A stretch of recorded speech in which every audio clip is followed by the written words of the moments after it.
Three-time Wisconsin Sports Writer of the Year, Jason Wilde. Is there anything anybody loves more than agreeing with Tausch? Packers Hall of Famer, Mark Tauscher. I got a hunch this isn't going to be concise either. Broadcasting live from the Everlight Solar Studio. I would say that you are pretty easygoing. You're actually probably more easygoing than I am. This is Wilde and Tausch, presented by Pella Windows and Doors of Wisconsin. Well, you're not easygoing at all. Hey! On 100.5 ESPN, the ESPN app, and Wisconsin On Demand.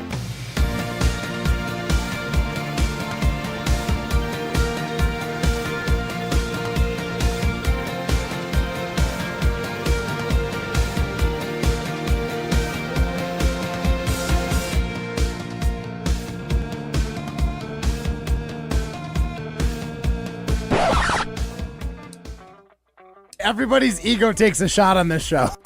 You gotta keep your chill with Jim, Matt, and Molly. I am savage. So you're not special. Jim, if we want to play this game, we can play this game. And I'm just like, oh my God, this guy's let gonna me get swing this on right. Jim. He's a complicated fellow. People like me. I don't think so. This is the Jim, Matt, and Molly Takeover, presented by Coors Light on ESPN Wisconsin and Wisconsin On Demand. We're learning a lot about each other. We got Homer, Matt Hamilton. Yeah. We have, Pessimist Molly. No. Realist. and then contrarian, Total. Yeah. Jim Rutledge here. Jim's an onion. You got to So- peel back the layers to get to the good part. Love, Goff, and Darnold are unique names. Williams is a very generic name. Almost as generic as Brown. I totally understand. Could it be possible you guys are the best show in ESPN Wisconsin, the whole state? Yeah, obviously. It's Possible. Anything's possible. You're the best. Broadcasting live from the Everlight Solar Studio in downtown Madison. Alongside gold medalist Matt Hamilton and downtown Molly Brown, here's Jim Rutledge. It is Jim, Matt, and Molly. We are presented by Coors Light. If the mountains are blue, you know what to do. And that's Crush, a Coors Light. This is the Takeover edition of Wilde and Tausch. I am Jim Rutledge. You can see me on the ESPN Madison YouTube stream alongside Molly Brown and Matt Hamilton. And I'm going to tell you what, folks, today is the day to definitely watch us on YouTube. Thanks to our good friends at Badger Volleyball, as ESPN Madison is your home for Badger Volleyball, obviously carried across our Good Karma stations, and proud to be the home of Badger Volleyball. The other day, we referenced that Wisconsin athletics, if you really looked at it, is not a football school. It's not a basketball school. It is a women's athletics school. As the women's hockey team continues to the Frozen Four, they have 3 finalists for the Player of the Year award for women's hockey, and obviously Badger Volleyball, consistent Elite Eight, Final Four, national championship games, and championships appearances. So if we're judging this on championships, women's sports at University of Wisconsin, that's what Wisconsin is about. And volleyball heard that. They hooked us up with some gear. So every single commercial break here on the Jim, Matt, and Molly Takeover of Wilde and Tausch, we are going to be putting on new gear, courtesy of our friends from Badger Volleyball. So we're excited about that. Thank you. That's a 3-hour show. That's a lot of commercial breaks. Well, at some point, obviously, we're out of close. We'll just leave the last one on. Okay. Yeah. Okay. So I guess Molly, Matt, we'll pick our favorite will be the last, because that's the one you're going to wear for the rest of the day. Okay. Okay. Molly Prime already time knows Roar which Shines one's mine. behind the glass. What is going on, Ryan? Is this too early for you? Why are the lights off? Oh, wow. Your shirt says "Fear the Deer," but it should really say "Fear." And that's all I really Ryan. see. Is just Fear the serial killer. I see the Fear the Deer hoodie, like the actual logo on it, and that's it. Otherwise, it's just like a floating head back there. So I'll be honest, I've never walked into this room with the lights off. Somebody's Okay. always had them turned on for me. I am usually the last person in here each day. Yeah. I should be the person turning them off each day probably, but I was so focused on making sure the show started right that I didn't even realize the lights were off. So we are across ESPN. Weirdo. There's a Wisconsin. switch over by the door. You can actually hit it and turn it on. I'm aware now. Thank Okay. you, Matt. He needs Jesse Appreciate Nelson to do it for him, so I don't know if he knows Just give him how. a clapper. Jesse Nelson's like 8 Coors Lights deep in Dubuque right now. He can't do anything. Is that why we're on the show today? What's he doing in Dubuque? He goes there every year. Yeah. Do a little gambling. You guys sad you're not with Day him? trip. I mean, no. I kind of want to do it just once. I'll be But honest. If I'm gonna do it, I'm just going to go to like Chicago or something, and like go on the casinos down there. Go to Pato. Yeah. Yeah. I don't know why he makes the trip to Dubuque. Sport book looked cool. I think he likes the Mississippi River Museum. I think what it is, it's a tradition. It's a tradition That is with pretty him and great. his His friends, yeah. the Mississippi I have River children. Museum. I have a reason to have gone to the Mississippi Fair. River Museum. Wait, you weren't in Dubuque for the casinos with your kids? I wish. Oh, And also, I'll be honest, Matt, I get Duluth, and my kids do as well, and Dubuque mixed up. They're very similar. They're both Duluth and Dubuque? Yeah, they're both like cutesy little towns that you like, when you're there, you're like, this is a good time. Two very different regions, but yes. But also, like, when you look, like, there's the big river right there, and then you have a little bit of a mountainous landscape. Like, have you been to Duluth? Yes. Yeah, but they're not that different, though. They both have big bridges, right? Yeah. So, like, for kids who get confused, but also, like, we're just going there to do kid stuff. So, like, Yeah. Dubuque, Duluth, whatever. I mean, Duluth. I know you It love looks Duluth. like get you're your on, feels. on an ocean because you can't see the other side of the lake. It's crazy. It's huge. But you're not on an ocean, and you're You're further up not. north, and it's No, freezing you're cold. in an So, like, inland sea, Jim. Duluth is fine. I'm a nut. Duluth is fine, and Duluth Dubuque is is fine. great. Duluth and Dubuque both fine. Judgmental Jim. Great. Great Duluth. I'll let you say whatever you want about Dubuque. Haven't spent enough time there. So you don't have an opinion. If you think if you cannot give an I opinion lived on in Dubuque. Duluth. but Duluth you is can- great. Right, so you're biased. You Yeah. can't give a proper opinion on Dubuque. I think 6 one, half dozen the other. I've been to both multiple times. You lived in and one, all I'm and you're saying biased is you're towards wrong one. about Duluth. I'm saying you're wrong. Oh my Classic. God. Weird. Yeah, but you're biased towards it. So like you're not a reliable narrator because you live there and you curl up there and you got friends up there. You're right, Jim. Thank you. Oh man, you just made me come to my senses. So Right. thank you for that. You're welcome. It'll be a good day of Mom it. and Dad, stop fighting. Yeah, no, I it's can't fine. wait for the rest of this. It is Jim, Matt, and Molly. We got you for the next 3 hours, and we're going to talk some Badger hoops to get started here. But I do want to give a shout out as if I'm going to be on in Wisconsin and across the state. Shout out to Cedarburg. They are playing in the state tournament. We're calling that game later today here on ESPN Madison, but I went to Cedarburg High School, so I know I got at least a couple friends coming over to watch. Either they're in the school district or they got kids playing, and so shout out to the Bulldogs. I'll be honest, that's my knowledge. I don't know who coaches them anymore. I don't know a single player on the team, but hey, Cedarburg's playing over at the Kohl Center, so shout out to them. What are they? D2, D1? What are they? D2. Okay, cool. So Cool. That wasn't actual like cool. yeah, why are you being You mean should about have cooled him Cedarburg? before I was when he was just saying that repeating. he's been to Duluth and Dubuque. That would have been the time to cool Well, him. that is Neither are pretty cool. cool. Both places suck, and like that's when you cool me.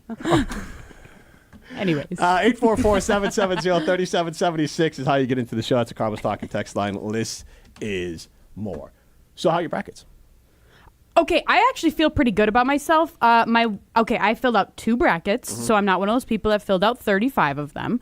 I don't know if anybody does that anymore. Honestly, but if you fill out, and I don't want to have this conversation because it's the dumbest conversation ever to have. I don't care how many brackets you fill out, but if you're filling out 35, you're not really participating. yeah, you're just kind of picking a different team every single time, right? Okay, so I have 2 brackets. The one on the ESPN Tournament Challenge app, I have Michigan State winning. I only have 4 losses so far. That's pretty good. That's 75%. I got you beat. I only got 2 losses. Wow. Okay. Ha! I got to look at my other one to see how that one's going. But 75%, a C feels pretty good to me. Matt, how you doing? Cool. How you doing, Matt? Not great. About the same as Molly. That's not bad. I have 2 brackets, one with a friend group and one here at ESPN Madison, and I basically hedged both of them. So like either one was going to do great and the other was going to do bad, or vice versa. And that's what I thought. I thought like I'd have one really good one at this point. I just hedged wrong both times, so like they are the exact same percentage. I just got like the ones that I like switched were the ones that ended up being wrong. Like, you pick your favorites the way you like them. Some of the questionable games I switched up, and yeah, sure enough, I've got the exact same score on both my brackets. So I'm pretty upset about it. I didn't think that was going to be possible. The thing that sucks about looking at my bracket, though, is like I had Louisville beating Creighton. I have Louisville beating Auburn in the next one. So it's like it just keeps going and going. Then I'm like, all right, it's just going to continue the domino effect. Yep. Those are the daggers. Like if you get it wrong, at least you got to hope that you had them losing the next round. So Jim, two losses though. Which ones did you get wrong? I had Yale beating Texas A&M, and I forgot the other. Oh, I had VCU beating BYU.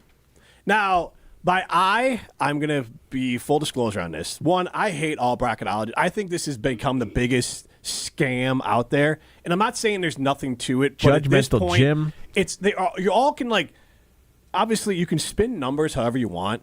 like on Tuesdays, teams with the letter B don't ever lose, or on Thursdays, teams with the letter B never lose. Like you can come up with whatever you want, and it's all like pseudoscience, and we are inundated with pseudoscience, and nobody can believe actual facts anymore because you can just spin things however you want, and it's bled into to bracketology. It's just like fantasy football talk and bracketologists. And here's my general take on all this stuff: is you're not going to win. You're just not going to win it. It's not your job. It should not make or break you at all. Nobody remembers like 3 days after the tournament's done if someone won or lost it. Like there's not real bragging rights. It's like in the moment you get them. So in general, what I normally do is like I might use like the ESPN bracket person and be like, all right, I'll just kind of just see what they pick and then I'll make some tweaks. And to Matt's point, every time I make a tweak, it's wrong, but at least I'm happier because I'm like, I'm going to root for my team to go far. Like when FAU got to the Final Four, I was annoyed because I had them losing like early, and I'm like, why did I do that? Like that was stupid. Like who cares about my bracket? I'd much rather. How much happier would I have been if I had money on FAU where I went to college and they got to the Final Four and I won some money, or even if I didn't, they got that far. Like that's so much better. Like Badger fans who pick Wisconsin or Marquette fans that pick Marquette to just make a run, you're going to be happier. If your team does, like if your team loses in the first round and you pick them to lose in the first round, but then you won $50, it's like, cool. I'd rather just take the ride with my team. So that's my general idea in it. So maybe, for this bracket, but imagine taking them to go and then they lose first round. You're like, well, now my team's out of the tournament and I'm out, whatever, 10 jelly beans. That's a lose-lose. That's a lose-lose. That's right. It's nice to have them lose early. Then you're like, oh, well, at least they're moving on. I'm down $10. I'm surprised to hear you say that. So my point is, with this one that I'm doing so well in, I literally clicked have the expert pick it, and I'm doing great. I saw. And you didn't just change left any it? picks? I didn't change a pick. Okay. I didn't touch it. I have the ESPN Madison ones, but I don't care about those. There's no money in it. So like this is, I got $50. My friends at Carbon World Health. I did this thing, this pool here. So I got money in this one. So like I kind of want to win it. So I don't care. You want to win it on the experts pick. But yes, what do I care? I bet you a bunch of people in that group did it too. It's winner take all. Bleep my feelings. I'll do these stupid free ones for like whatever. Like fine, I'll pick those. What do I care? This one's real money. Watch today just be a colossal downfall for Jim's and then bracket. I could go. And those are my picks. Like it's a win-win for me. But I do want to know. Like, do you pick your favorites or do you pick to win? It depends. I go with my heart. I mean, I have Wisconsin going to, I believe, the Elite Eight and then losing to Oregon. Would that be the Elite Eight or would that be the Sweet 16? I get confused looking at the bracket online. But I guess I kind of picked them with my heart, just knowing how they've performed the last couple brackets, or last couple years. But I don't know. I think I just look at a game and I'm like, Iowa State here feels good. Oh, Wisconsin here feels good, or whatever it may be. I don't know. I think I'm going to be right, and then it's like I have it in my heart. I'm going to get this 100% correct, and then I don't. Every single time. So 844-770-3776. You can chime in. Carbon's Talking text line. Less is more. When picking your bracket, and I know we started it, but I just want to know, like, as you're going along, like before the tournament even started, I hated my bracket already. Like you get this anxiety about it. You're like, this thing is trash. I'm gonna light it on fire. I'm not gonna watch a single game because it's not gonna matter. But I very quickly lose track of my bracket, nor do I care about it when upsets happen. And we'll get to upsets because I'm pro upset for small schools and up to a point. Like at some point, I don't necessarily need to see like an 11 seed in the Final Four, but depending on what happens with my team, I get it though. Yeah. But in general, like I usually try to walk a line between like picks. If it's like a 50-50 or like a 60-40, like with the bracket analyzer, I'll be like, I want Michigan to win. I like Dusty Mays, the coach at Michigan, and Vlad Golden went to FAU, so I'm going to pick him in this one. Louisville versus Creighton. Now again, I picked out Louisville to win because I was wrong, but my non-personal pick here, I'm crushing it. Creighton. But I was like Chucky Hepburn at Louisville. Yep. I'm gonna go Louisville there. Arkansas. Oh, see, I was totally feeling the opposite. Oh, Chucky, you left the Badgers to go play at Louisville? Loser! Creighton wins. That's a bad take. That's not a bad take. I mean, I don't Badger blame players him. love him. I don't blame him for going at all. Do that for AJ Storr. I get it. Well, AJ, yeah, basically, if you leave my team, you're out. Well, Matt, you're gonna have a tough you're time rooting for teams because Yeah. I'll tell you what. I would imagine. I hate to say it, like Wisconsin very likely could lose a player again. Oh, I'm not counting on a player to come back ever. I'm not There's anymore. too much money on the table. You can't anymore. Not for in basketball, and that's not a knock on great guard. But that'll be great. That's just going to help me zip through these brackets even easier. There's going to be more players on more teams. Like double hate. Hater. Absolutely loathe. Yeah, exactly. It's going to make filling out the bracket a lot easier. All right, so you can chime Instead in of trying to imagine a mascot battle. 770-3776. Just give us your bracket theology, Matt. Powered a lot by hate, a lot by emotion, and a little bit by analytics. It depends because those people, those bracketologists that you say are scam artists, like they're not taking my money; they're taking my viewership on YouTube. So I guess they're clickbaiters. They're a little clickbaity. So I'll watch some real snackable size ones, like any bracketology video over like 6 minutes. Out. Dude, if it's more than a minute, you might as well. I was gonna say, like, how long can I watch a guy in a button down with a pen on my screen? There's 64 thanks. teams. I need to understand a little bit about all of them. So I think if you can rattle through the 64 or the 32 games in 6.5 minutes, you get the benefit of the doubt. So I'll watch like 5 of them, and if there's like overlapping, like on the upsets, that's where I'll start to, okay, that's the upset I want to play. So like I'll go back and forth. A lot of it's off feel. And the true 50-50 ones, I know it sounds crazy. The mascot battle is important. It's a big one. Bulldogs versus Bulldogs. Who'd you pick yesterday for that one? Gonzaga I versus picked the Butler. Bulldogs. I can't lose if I pick the Bulldogs. Exactly. No, I think I ended up going Georgia because I was leaning a little SEC heavy this year just because they had so many teams in the tournament. And I was like, I probably should have thought it like, hey, they've spent the entire second half of the season beating each other up because they're all good basketball teams. Instead, I was like, oh, iron sharpens iron. Let these guys cook. Like they're all 14 are gonna make it to the Sweet 16. So I might have been a little bullish on the SEC for that game. So I was wrong there. Do you want to explain your iron sharpened iron take to our new audience on Wilde and Tausch? This is the Jim Matt Molly takeover of Wilde and Tausch. We're across ESPN Wisconsin. I'm Jim Rutledge, Molly Brown, gold medalist Matt Hamilton with you. But every once in a while during the show, we're going to do our absolute best, and Ryan will help us, that we're going to make some references to things that are regular on our show. And we're on the show 4 to 6 in Madison every single day. And we like to have a lot of fun, and we're going to bicker. We're going to talk some sports, and we're going to goof around. But we are also not necessarily the greatest wordsmith of all time. And Matt, I'm a nut, has got his own phrases at times, and one of them was steel sharpens steel. I was gonna say, how could you sell out like this Yes. for the 9 to noon crowd? Yes. You So said please iron sharpens iron. You're please explain. Honestly, I thought we could just avoid this conversation. No. I just said iron sharpens iron the way you wanted me to, but instead it's we're giving our derailed show. it even more than we're I giving our initially. show. Steel does sharpen steel. I stand by that. Take that for data. I don't even think that I know this reference. So Explain. Matt, Have you heard the phrase before? Like iron sharpens yeah. iron.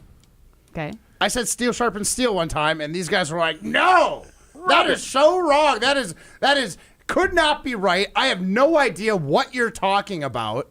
Like the reference was so far off the original, the real one, that these guys were both like, No. what? No, that's not what happened. No. It felt like it. No. What happened was you clearly meant to say iron sharpens iron. No, You I said steel sharpens steel. yes, which we immediately full knew. confidence. Oh, he forgot the saying and he just mixed it up. Google it. Google it. Yeah, Really? it's real. It's a real thing. Both of them work. Does it come up like after the 4th search? Is it on like page 2 of Yeah. Google? You know, don't use Yeah, Google. Matt Hamilton Go use something said- else. Oh, okay. Yeah. That's when you Google it, it'll say Matt Hamilton. Use once. Yeah, Yahoo. exactly. Use Yahoo search. It'll come up. Is that How still, old are you? Use Bing. is Yahoo search still a thing? Is don't Bing know. still a thing? I feel like Bing gave my computer virus. How old is Matt Hamilton? Like LimeWire. I'm 36 years old, right? Oh, yeah. Yeah. You're actually that much older than me? I don't think I knew that. Really? This is utterly Yeah. preposterous. Okay, I feel good now. I'm way older than you. Ryan always makes me feel a little crummy by myself because, like I said, he's like 22 in my mind forever, and I'm 28, so now I feel a little bit better. So we've gotten two texts into the Carlos Talking text line 844-770-3776. The first two, I don't understand what in God's name anyone is talking about in the first two. Those were references to Jen, Gabe, and Chewy this morning. Got you. Yeah. Because they came in at 9 o'clock on our Talking text line. But then the other part of it is thanks to Josh and Heartland. Don't get to hear Jim, Matt, and Molly very often. What a pleasant surprise. Thank you. Matt, actually, I'm a little surprised you're 36. I think I just have frozen you in the age of when I met you, which was like 33. That's fair. That's kind of how I am with Ryan, yeah. How old are you? 28. Oh, I see. You're old. I thought you were like 25. See, exactly. I mean, that makes me feel fantastic. You don't look a day over 25, Mom. Thanks. My stepsons always say, oh, I thought you were only 21. I'm like, nope, that was about 7 years ago. I wish. Thank you, though, for the compliment. When you were 12, when you were 10. I turned 45 in a month, so I got y'all beat. Are you having a midlife crisis yet? Pressure. Every day. This is Jim, Molly, the Takeover, Wilde and Tausch on ESPN Wisconsin. This is Wilde and Tausch, presented by Pella Windows and Doors of Wisconsin. Call Gina Della from Pella today, 855-PELLA-WI, and online at PellaWI.com/radio. Mark Tauscher here for the great team at Everlight Solar. Well, you know what month it is. Make sure your March is filled with busting brackets, not busting the bank with your energy bill. I'm here to tell you can save money and help save the planet with an easy switch to Everlight Solar. Our family is one of many who have made the switch to solar over the last several years. But when we first started, we weren't exactly sure what to do. That's when we met the great team at Everlight Solar, and they outlined the entire process and educated us on the benefits of making the switch. It was super simple. Join us in saving a ton of money and creating a greener environment for our family and the community by switching to solar. Learn more and schedule a free consultation at everlightsolar.com. That's everlightsolar.com. Mark Tauscher here for Chalmers Jewelers. I've been a big fan of Scott, Garrett, and the whole team at Chalmers Jewelers for years now. I go there, my friends go there, and most importantly, my wife loves it whenever I get her something from Chalmers Jewelers. It's my go-to spot for birthdays, anniversaries, and any special occasion. For quality jewelry and a great experience, choose Chalmers Jewelers, the place to go for that perfect gift. Stop at Chalmers Jewelers in Middleton and Madison. Chalmers Jewelers in Middleton and Madison. Being a Pella consultant means helping people build their dreams. Customers really appreciate just how prepared we are. All the samples, the videos, pictures. We are with you from start to finish. You literally have a friend from beginning to end and beyond with your project. Our Pella team simplifies the process, taking time to listen and find the right solution for you. And right now, get windows as low as $22 per month and doors as low as $89 per month. Visit PellaWI.com today. Certain restrictions apply. It's 3/31/2025. Coors Light presents To Chill or Not to Chill. When your friend skips your favorite song on the playlist. End the friendship. Or choose chill because that song lives rent-free in your head anyway. And you planned ahead by bringing Coors Light to the party. And the sound of that ice-cold can cracking open was music to your ears already. Coors Light. Choose chill. Celebrate responsibly. 2024 Coors Brewing Company, Golden, Colorado. Hey, it's Hunter Vaughn. ESPN Madison and Zimbrick Honda are celebrating the area's best high school sports stories with the Game Changers of the Month. Follow ESPN Madison on social media to see teams making an impact in their community. Nominate your local team today at ESPNMadisonGameChangers.com. Get your team together. Softball is back for 2025. Hey, it's Jesse Nelson. Registration for Madison School and Community Recreation's Adult Summer Softball Leagues is now open. Men's, women's, and all-gender slow pitch and women's fast pitch leagues are forming now for the summer season. MSCR softball leagues offer fun for every level of player and welcome all participants. Spend your summer evenings with us on the diamond. For more information and to register, go to mscrsportsleagues.org. That's mscrsportsleagues.org. This is our crew. Fly ball right field. Hit a ton. We're tied. Milwaukee Brewers baseball is coming to ESPN Madison. The 1-2 pitch. Swing and a miss. He struck him out. Every pitch, every dramatic moment, every fly ball left field. Back. Still back. It is up and gone. Madison's new home of the Milwaukee Brewers. 100.5 ESPN. With the next pick in the big draft, Big Brothers and Big Sisters of Dane County selects you. As we count down to the draft in Green Bay, Big Brothers and Big Sisters is also counting on you to help meet the growing demand of mentorship in our community. Become a role model, a motivator, a supporter, a positive influence. Empower the young people in our community to create a brighter future for all. Big Brothers, Big Sisters of Dane County presents The Big Draft in partnership with the NFL Inspire Change. Learn how to get involved at bbbsmadison.org. We're on the Packers. If they're not better this year, because we're on Wisconsin sports, there's going to be a lot of seats warming up. Nobody covers the green and gold like 100.5 ESPN.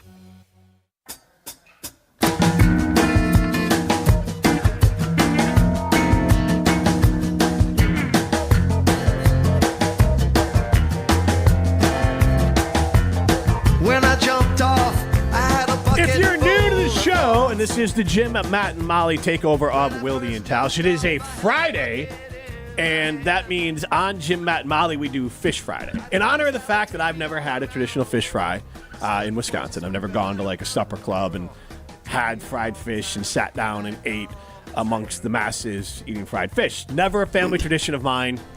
And when I got older, like, why would I start? And then I moved to Florida, I moved back. It's just not in my wheelhouse. So I've never had one. But still love the band Fish. So on Fridays, we play bump back music from the band Fish for a little double entendre, Fish Friday. He's Matt Hamilton. I'm Jim Rutledge alongside Molly Brown. If you are watching on ESPN Madison YouTube stream, you can see Matt and I in our Badger volleyball hoodies, and then Molly Brown in her Badger volleyball t-shirt. We're going to be changing our clothes for as long as we can. I think we got 4 or 5 pieces of gear from our friends at Badger Volleyball. So to thank them, we're going to be modeling it during each segment until we run out of clothes, and we'll just leave the last one that we have on. So basically the last one we're wearing will be our favorite, the one we're going to wear for today. You can get into the show, 844-770-3776. That's the Carbs Talking text line.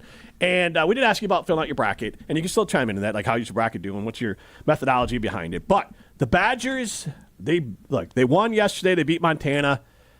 It was fun because the Badgers won, but it wasn't like the greatest game to watch. No, they kept them at an arm's length. Literally. And kind of just They were very close for a lot longer than I wanted them to be. It was like 70% the game was within striking distance, and then the Badgers pulled away. By striking distance, you're like 9 points? Under 10. Under 10. I consider that striking distance. Yeah. And then at some point, obviously under 10 or over 10 with like 5 minutes to go, then you're really out of it. But with 3-point shot, they were striking, and then the Badgers finally pulled away. It was a fine performance. There's nothing really to nitpick on it.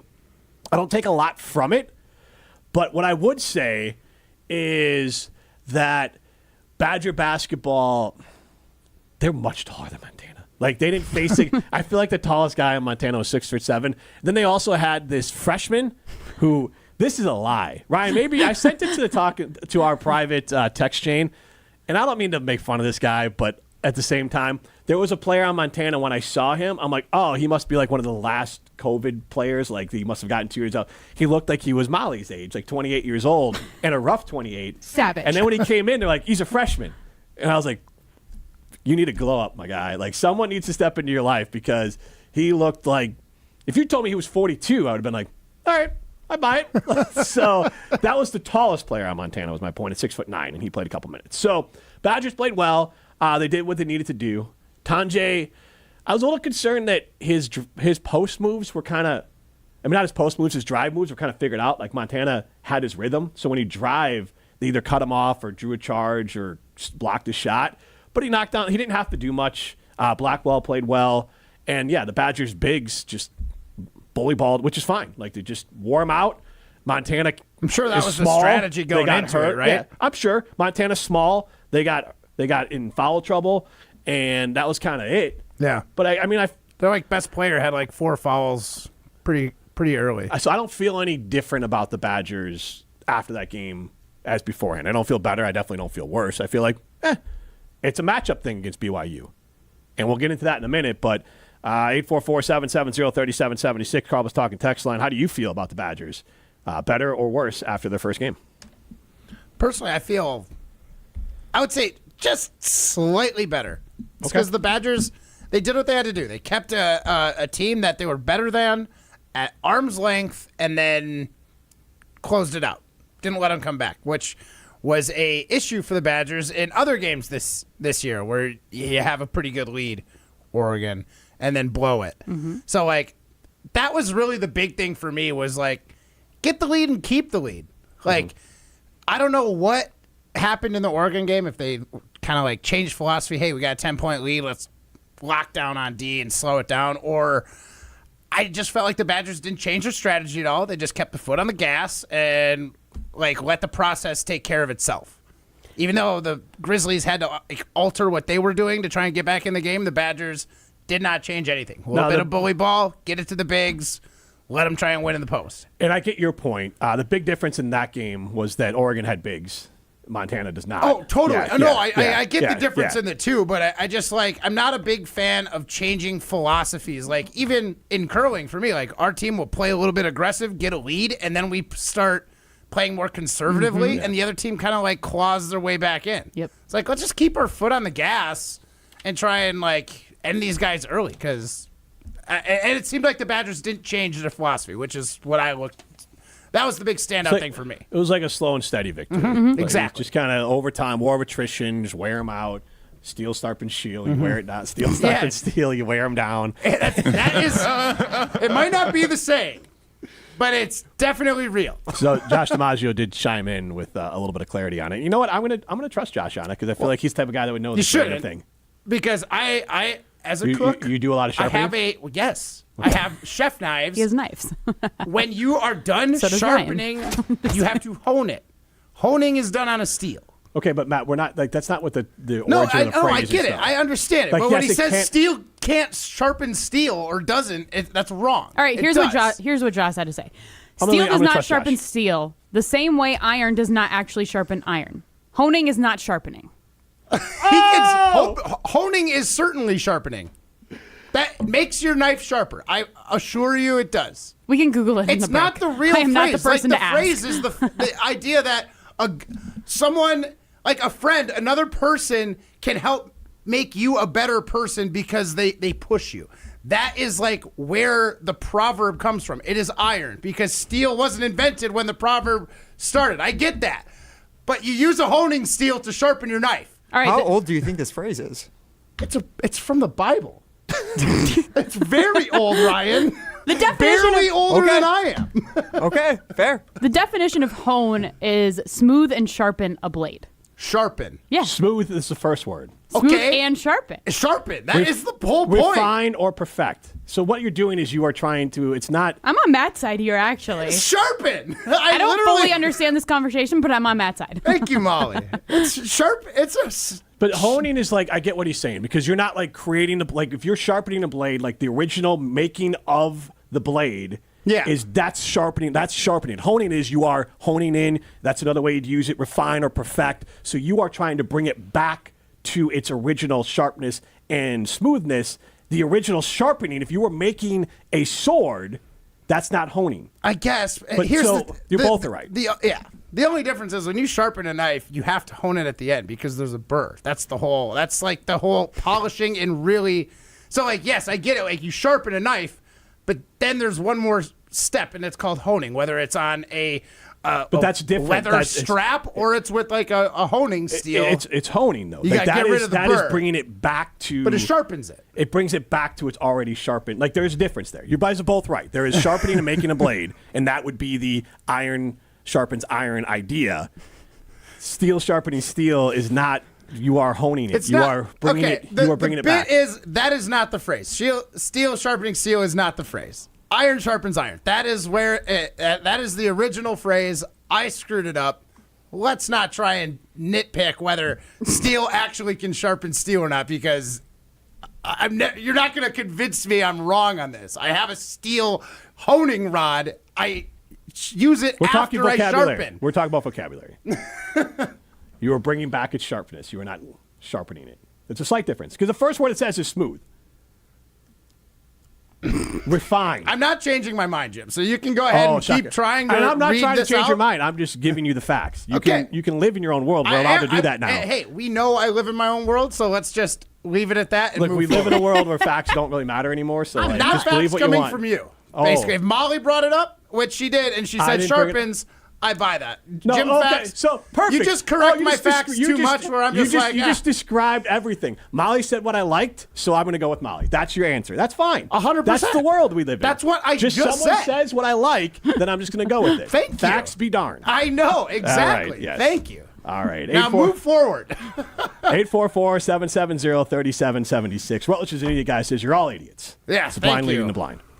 I do not want to be a part of that. I'm just giving you the words here. All right. Josh in Brownsville chimed in. Never listened to your show before. My prior knowledge is it can be summed up. Bears fan, curling, chick from ridiculousness. I'll take it. I don't know what ridiculousness is. It's that show that's only on MTV. That's literally MTV's entire daily it's their lineup. version of Impractical Jokers. Actually, you know what? Now that I think about it, I'm kind of offended. I don't want to be mean, but I think Molly's a lot brighter than Chanel West. Yes. That's her name, Chanel West Coast. Chanel West Should I just be her for the rest of the day? What? No, because I won't know what you're that doing at all. laugh is I can't handle the laugh. Yep. Don't. 844-770-3776. That's the Carbos Talking text line. List is more. Do you feel better or the same about the Badgers after the victory? You're definitely not going to feel worse, but do you feel better or feel the same? I feel the same. They look like a team that came in, and I'm worried a little bit about BYU in this aspect of it. Not because of the home crowd, because it's not as close as you think, but they are a team that's used to playing in that elevation. And I know we got to get the break, get to Willie, but I want Matt to touch on this elevation because you've participated in sports out that way. Maybe not quite to the athletic conditioning needed for basketball, but still, I'm sure you notice a difference. Yeah. But then the Badgers, and you're a big believer in this, I think it's is this going to be 6 games in 9 days for Wisconsin? And because they made the run all the way to the end, so they played, because they didn't, again, don't feel bad for them, beat Penn State, and this isn't a problem, but you lost to Penn State, which means you had to play 4 games. And then you had to play, obviously, then you just played yesterday. Matt, just give me a percentage, because we got to get the break to get to Wilde. Just give me a percentage. How much do you think elevation and tiredness will affect the Badgers play? 0 to 100%. Right. Probably 20. It's All right. pretty big. It's pretty significant. We'll get more into that as the show goes along. This is Jim, Matt, and Molly, the takeover of Wilde and Tausch. This is the Jim, Matt, and Molly takeover of Wilde and Tausch. Should I be upset that Chewy has no idea who I am? My concern is Mark Tauscher is the only teammate who's a former Packer who knows who Matt Hamilton is. Mark Schmerkler doesn't know who Matt Hamilton is. On ESPN Wisconsin and Wisconsin On Demand. The madness starts at Metro Kia Madison this month. Drive away in a 2025 Kia Sportage with financing as low as 1.9% for 60 months. $17.48 cost per thousand borrowed. Or upgrade to the luxurious Kia K4 with rates as low as 2.9% for 48 months. $22.09 cost per thousand. With 156 new vehicles available, enjoy 2 years of no charge maintenance on new vehicles purchased and 90 days deferred payments with approved credit. Hurry, these offers end March 31st. Is it Waukesha or Waukesha? Brat or Brat? Is it ever okay to vacation in Minnesota? Wisconsinites can't agree on everything, but we can agree getting paid earlier is better.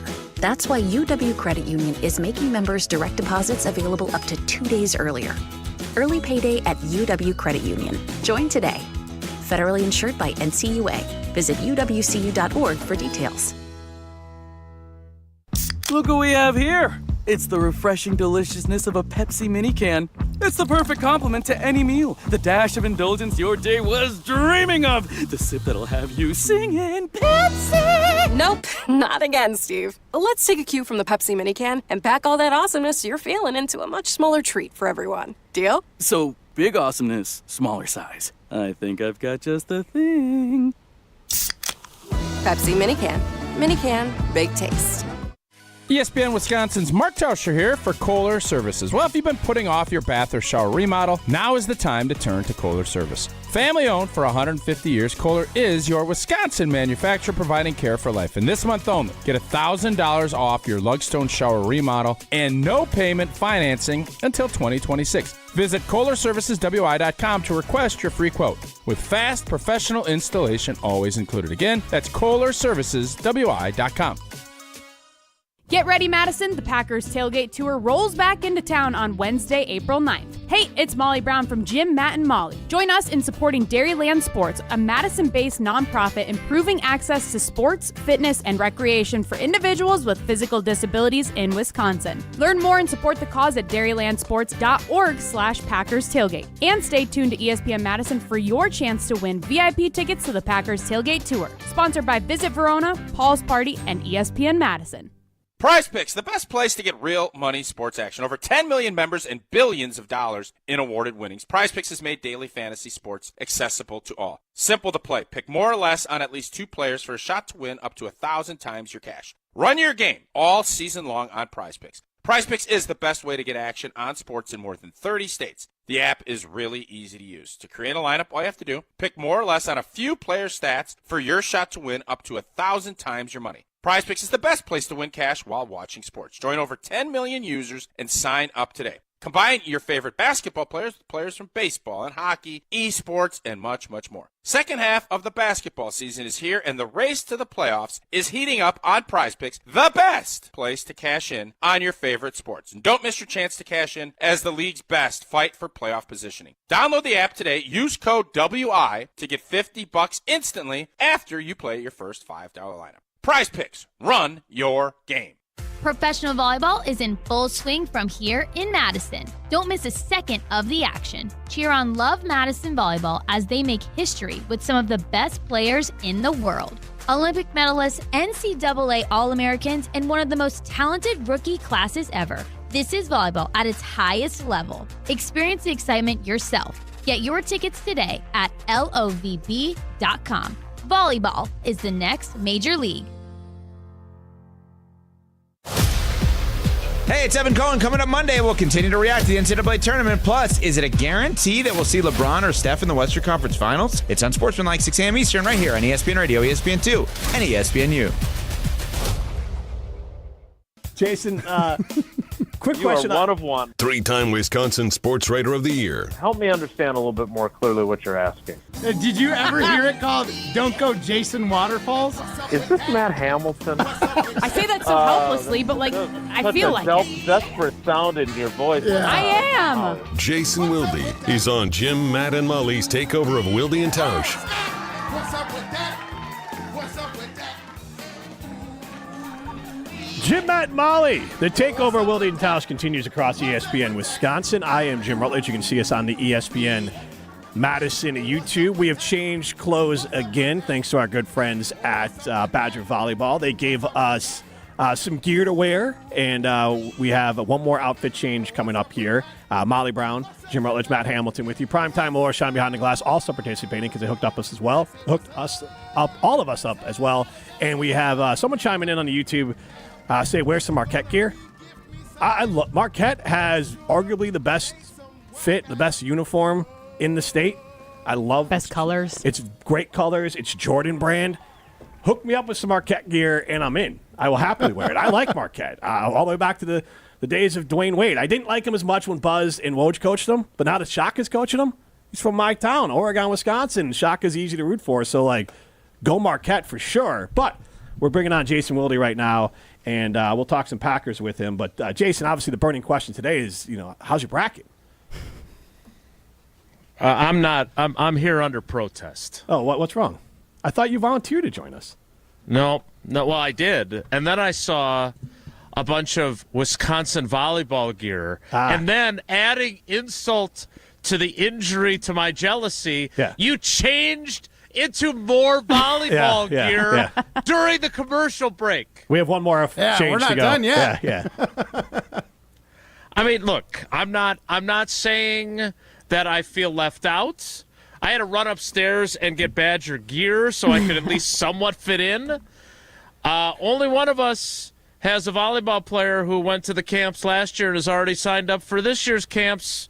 I'm looking at you, Kelly Sheffield. I would like to add this. Does it make you feel better or worse that Evan Cohen has also been mailed a box? So, in fairness to Evan, he has a much larger platform than me.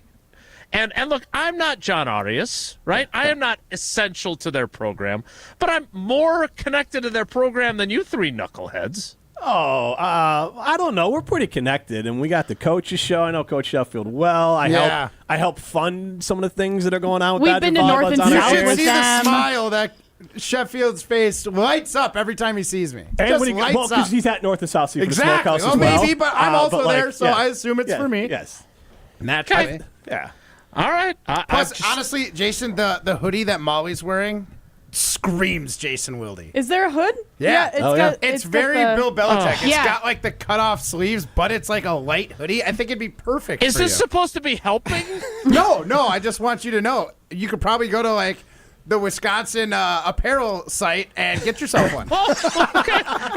Go ahead and buy one. Thank you. Yes. You like it? You buy it. No. In all seriousness, happy to be here. I am jealous. I'm not lying about being jealous, but it is a fantastic program. You guys know how much we love that program and how much Sydney loves that program. She still thinks Sarah Franklin is her BFF, and I'm so happy that we have them on our airwaves, and having John join our team has been amazing too. I know he's part of the rotation of many, many, many cousin subs that we need to fill in for all the days that Tausch misses. So I appreciate you guys handling those duties today. But no, I could never be mad at Badger volleyball. But I am jealous of you guys. We'll see what we can do. We can maybe they'll connect us well, a you little guys bit are more, better connected than me, so I should rely on you. Yes. Apparently we are.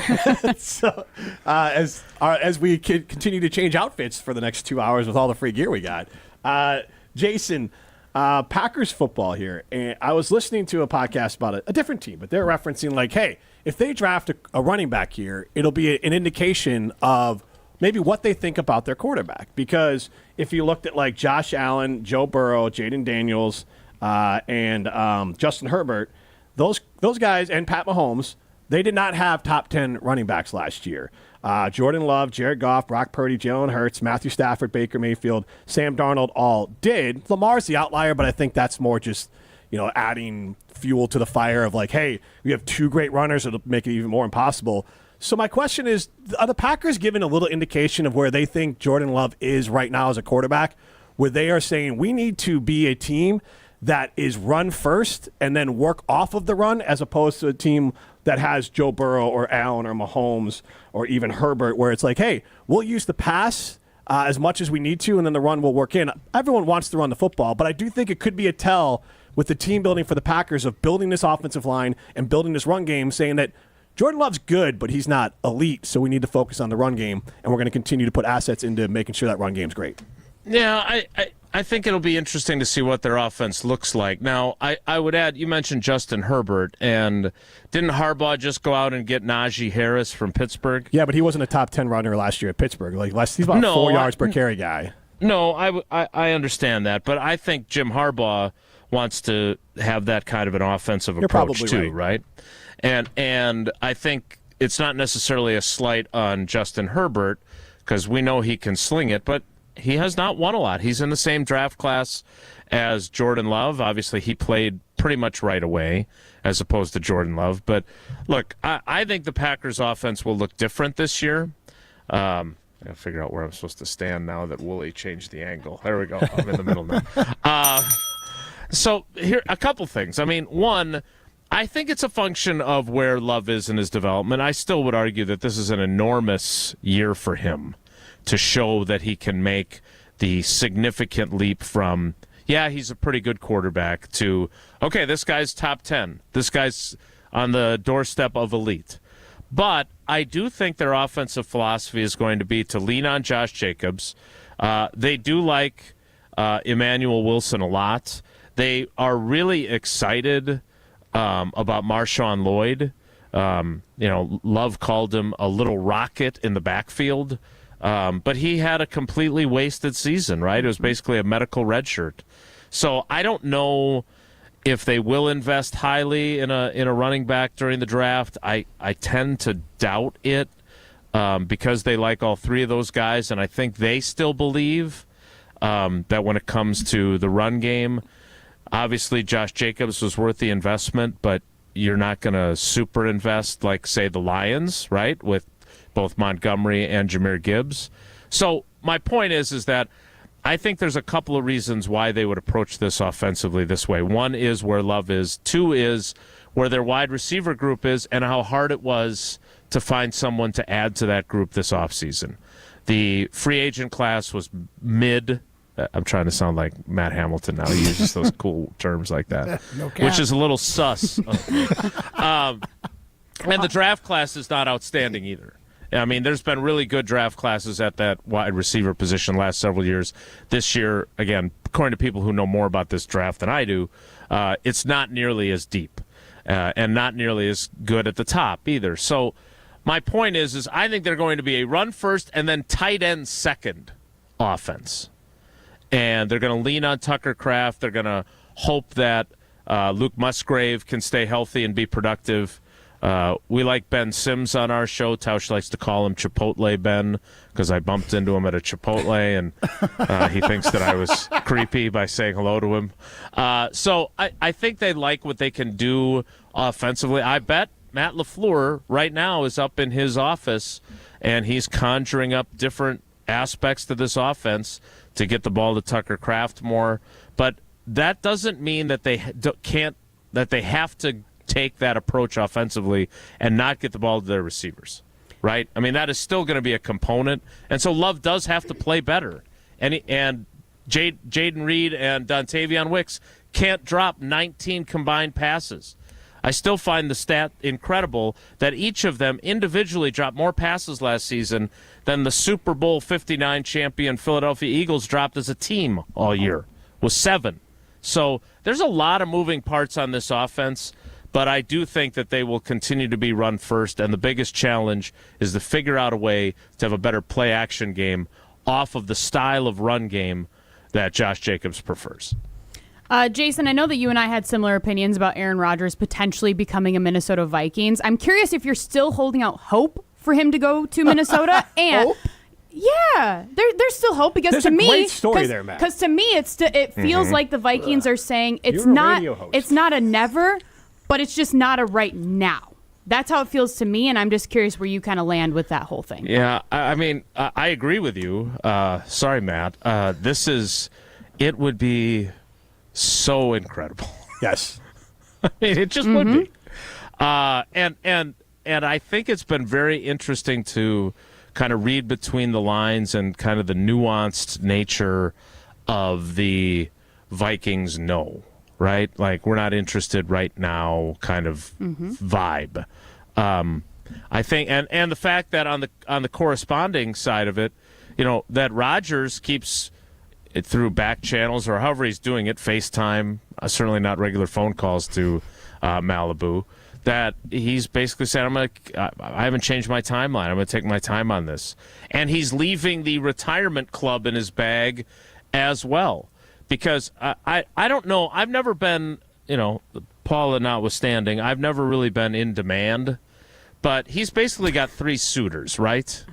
He's got the Giants, who he's kind of put in the friend zone.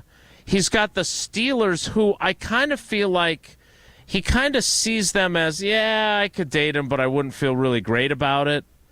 And then he's got the Vikings, and he's looking at Kevin O'Connell and what he did with Sam Darnold, and he's looking at the weaponry he would have.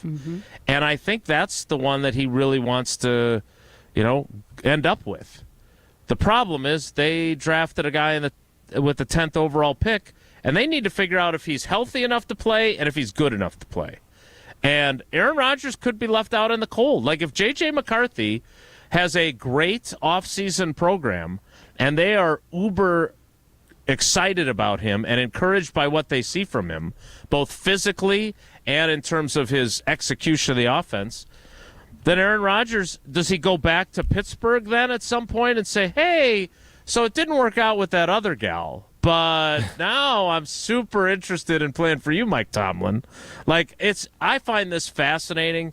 We try to avoid it on our show because people get very irritated when we spend too much time on Aaron Rodgers. They have the face that Matt Hamilton has right now. Well, now he's smiling, so it doesn't count, but he kind of had a pouty face. So we try not to talk about him a whole lot, but behind the scenes, I want him to be a Minnesota Viking.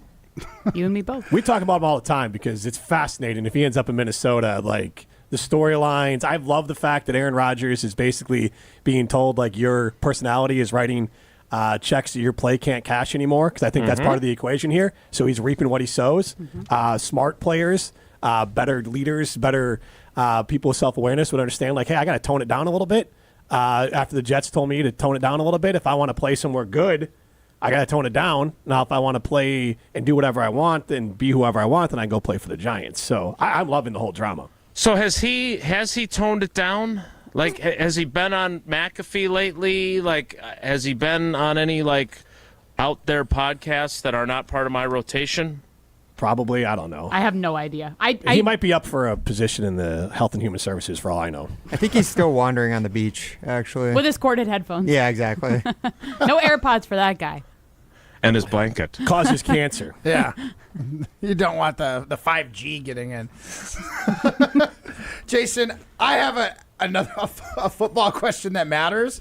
Aaron Rodgers matters hugely, because if he plays in the division, Matt Hamilton, that is a massive impact on the Packers. The competition. You're right about that. I'm not rooting for him because it makes greater competition for the Packers. I'm rooting for it because it's fascinating. But, Matt, please rescue us. Well, I'm just curious. I saw the Micole Hardman edition. Kind of feels like a nothing burger to me. Where does he slot in? Because he hasn't done anything of statistical significance since 2021. Yeah, that's all no lies detected, right? Yeah. At the same time, he's really fast. He's costing them next to nothing, right? I mean, look, if you guys haven't figured out the game yet, and I saw Mike Florio wrote a little bit about the insider culture with Rap Sheet and Schefter and the Starbucks guy and the whole crew there. And it is an information exchange that I don't play, and I'm glad I don't have to play. I'm thankful for that. But there's a couple of interesting little tidbits that come from the way they do this, right? When they say a contract is worth up to...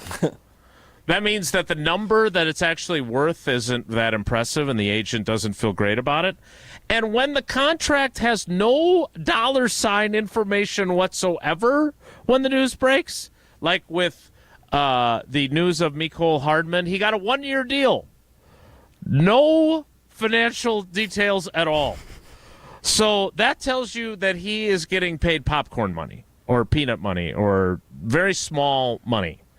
So to me, this is exactly the kind of thing that Goody needed to do here, because he didn't go after Devontae Adams. He had no interest, apparently, in Cooper Kupp, because they all celebrated their 30th birthdays. He wasn't going to give up a draft pick for DK Metcalf.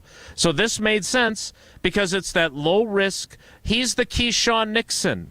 He's the Devondre Campbell. He's the Rasul Douglas of this offseason, right? Which is, hey, this guy's going to cost me next to nothing, and if he turns out to be worthwhile, that's a big win. Like, then we can trade him mid-season. Or Matt, if he stinks in training camp, they can release him. Yep. Yeah. So there's no real risk here, but he is fast. He could be a jet sweep guy. He is a guy that can catch a 10-yard pass and turn it into a 60-yard gain, and he's a guy who can return.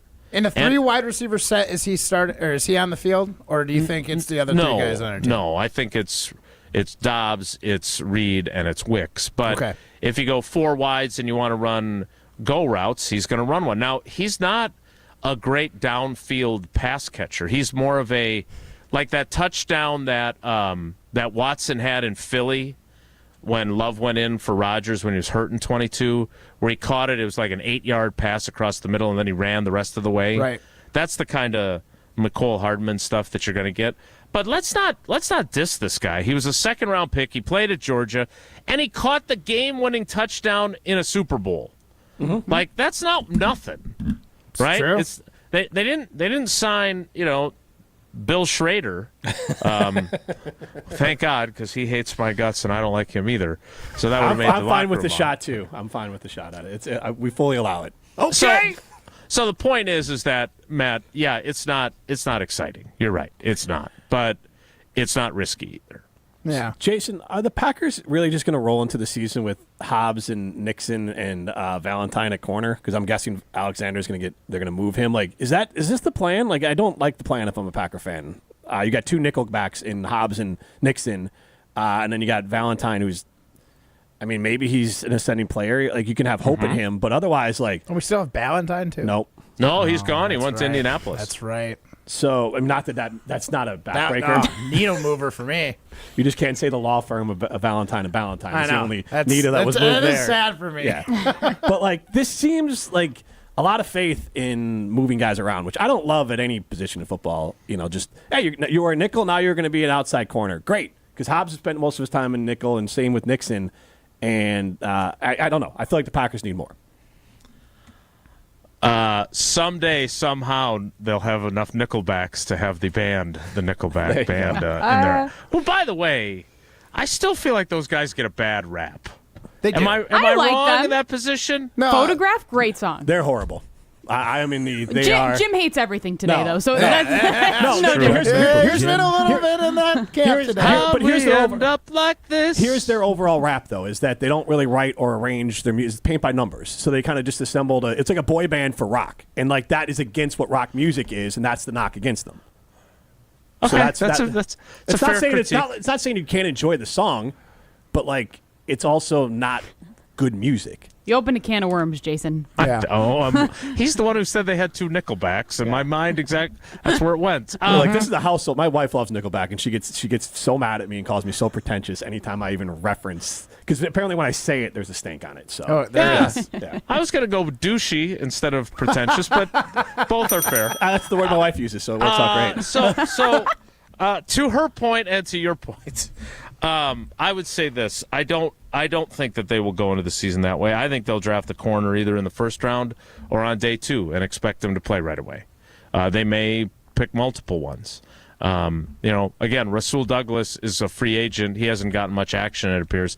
But he's 29. He's going to turn 30 during the season. They traded him once already. It does not appear that Goody's interested in reunions, right? Right. It doesn't look like they were. Like MVS, who I think is a one-trick pony, but he's got some Super Bowl rings and he's been around a lot, could have filled the void of Christian Watson temporarily until Watson's back, or maybe all season if Watson doesn't get healthy enough to run as fast as he did before the ACL right away. Doesn't look like they had any interest in MVS either. So Goody, not interested in reunions, it would appear. But you're right. As wrong as you are about Nickelback, you're right about their secondary. They need more pieces, and they don't have enough of them, especially if they move on from Jair Alexander, which we're all expecting. Last quick thing. I know Ryan's way to go to break, but one of the things that would frustrate pays me. attention to what Ryan says? My understanding, there's no clock really on this show. But anyways, with the that's very fair. One of the things that I would be frustrated with as a Packer fan is that Goody. His conviction seems to be like, we're just going to wait to who comes to us, or we just want more picks. Like in the draft, his conviction is more of like, more is better, because I don't trust. I mean, I could look at it and say, I don't trust my ability to scout, and so I'm just going to take as many swings or bites at the apple as I can, as opposed to there are some upper echelon corners. And if you need a starting corner and you need to replace Jair Alexander, you have the draft capital, and you might get more with Jair. Wouldn't you say, like, let's just go up and, like, if there's a guy we think, like, this guy can come in and start immediately at a position of need, let's go get him. I feel like there's no chance the Packers would do that. I would be blown away. Is that fair to say that the Packers trading up significantly to go get a premier corner, someone who's viewed as an elite prospect in this draft, does that just seem impossible, Fantasyland? Yeah, I do think it's Fantasyland, because I think the cost that it is to go up into, say, the top 10 or the top 5, I just don't think he thinks that juice is worth the squeeze. Now, he has traded up, right? He had that great draft in 18 in the first round. He ended up with Jair, who, for whatever he's become, is a 2-time All-Pro. Great pick. Mm-hmm. So, but what he did was, I think he started at 14, gave up 14, and got the Saints' first-round pick that year and the following year, right? Yeah. And then he goes back, he takes that his own the Saints pick that year, then he trades up back to 18 to go get Jair. So he did do that. He obviously went up to get Jordan Love in 20, although someday someone is going to tell me the truth. as to whether or not he was going up for Brandon Ayuk, and then the 49ers moved in front of him and took Ayuk. But the fact of the matter is he's not going to go in the top 10. As far as the swings thing, look, if this is going to be your philosophy about your team, you're not going to sign free agents unless there are guys like last year who you can't believe they're on the market, right? I mean, that's why Goody dove in on both those guys. He couldn't believe they're both available. And they shouldn't have been, frankly, as the Raiders have now gone out and gotten a new running back, and the Giants went out and got Miami's safety because they know they screwed up. So my point is that I think if you're going to take this philosophy, you need those swings. You need to be able to have that 7th-round swing to get Carrington Valentine, who could join the Mark Tauscher, Donald Driver pantheon of great 7th-round picks. Now, he's got a long way to go before he does that, but that's why the swings matter. So, yeah, I expect him. He's at 8 picks now with the compensatory pick. I expect him to move back a couple of times during this draft so he can get to double-digit picks. And in fairness to him, his 22 and 23 drafts and the early returns on the 24 draft would indicate that they're scouting pretty well. The 2020 and 2021 drafts would indicate not so good.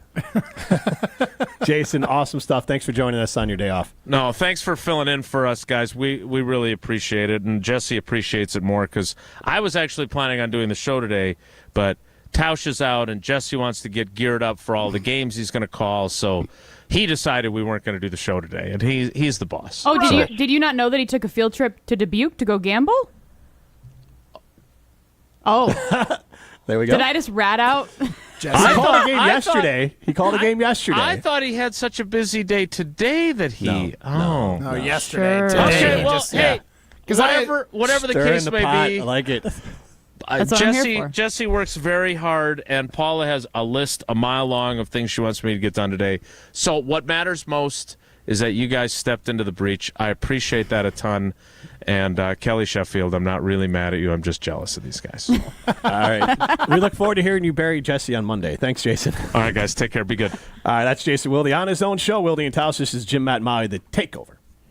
Welcome to the 2025 NFL Draft on ESPN Radio. The NFL Draft is now underway. Live from historic Lambeau Field in Green Bay, Wisconsin. With the first pick. Thursday, April 24th on ESPN Radio, ESPN, and on ABC. Pella Windows and Doors of Wisconsin present your Badger Minute. Here's Pablo Iglesias. This Badger Minute brought to you by Simden Chevrolet in Mount Horeb. You're only minutes away from a better buying experience at Simden Chevrolet in Mount Horeb. To the round of 32, Wisconsin taking care of business 85-66 over Montana to open NCAA tournament play. A good rebound after last year's early exit. Stephen Crowell with more. We were trying to get that taste out of our mouth of last year, and everyone contributed, which almost feels better when everyone gets on the box score. So I just thought it was a great team win. Next to Crowell's 18 points, John Blackwell leading all scorers with 19. The sophomore on Thursday's team effort to take down the Grizz. I think we just told each other, gotta have a little more bite to us. Don't let them get into our paint. I think we did that good. We shut out their guards, getting stuff easy, made it difficult. Right now at Pella Windows and Doors of Wisconsin, get windows as low as $22 per month and doors as low as $89 per month. Visit PellaWI.com today. Mark Tauscher here, and this Friday of the big tournament is always one of my favorite feel-good Fridays of the year, painted by Holman Lindsay Paints. Stick around to hear a few of the best feel-good stories of the week coming up to close out today's show. And if you want to make sure you get your next paint project at home done right, well, then I suggest you do what my family did and trust the pro painters at Holman Lindsay Paints. Get connected with the perfect pro painter for what your project calls for by simply stopping into any Madison area Holman Lindsay location. The team at Holman Lindsay will help pair you with the best pro for the job. And Holman Lindsay is the one paint you can trust to withstand the challenges of Wisconsin's weather year-round. That's what makes it Wisconsin's best paint. Holman Lindsay. Great paint, great people. Check them out at hallmanlindsay.com. And stick around for Feel Good Friday coming up to close out this edition of Wilde and Tausch, painted by Holman Lindsay Paints. When you're in the right place at the right time, things get done. The important things, like knowing what you need and how it all works. Talking truck. Fixing it right the first time. At Zimbrick Chevrolet, our people get it done right and now. That's how you know you're in the right place at the right time. And you'll never overpay at Zimbrick Chevrolet. All day, every day, the Carbless Talk and Text line is open for you. 844-770-3776. The Carbless Talk and Text line. This is more. This is our crew. Fly ball right field. Hit a ton. We're tied. Milwaukee Brewers baseball is coming to ESPN Madison. The 1-2 pitch. Swing and a miss. He struck him out. Every pitch, every dramatic moment, every fly ball left field. Back. Still back. It is up and gone. Madison's new home of the Milwaukee Brewers. 100.5 ESPN. Greg Scalzo here for Buck and Honeys. Congratulations to the perennial Best of Madison Award winner by the folks at Madison Magazine. Meet me at Buck and Honeys to celebrate Wisconsin hospitality. Whether you're enjoying the view on the Yahara River in Monona, exploring Wanakee, visiting the OG in Sun Prairie, or checking out the new location in Mount Horeb, you can enjoy the Buck and Honeys experience in a neighborhood near you. Serving lunch and dinner 7 days a week with brunch every Saturday and Sunday. I'll see you at Buck and Honeys. Are you ready to shake things up at Potawatomi Casino Hotel, Milwaukee? All you gotta do is toss your rewards card into your favorite slots for drawing entries and a chance to be in the Roll for Riches game show. What's on the table? Oh, just $300K in cash and prizes. Play this March, and Thursday nights, you could get on a winning streak that, frankly, you deserve.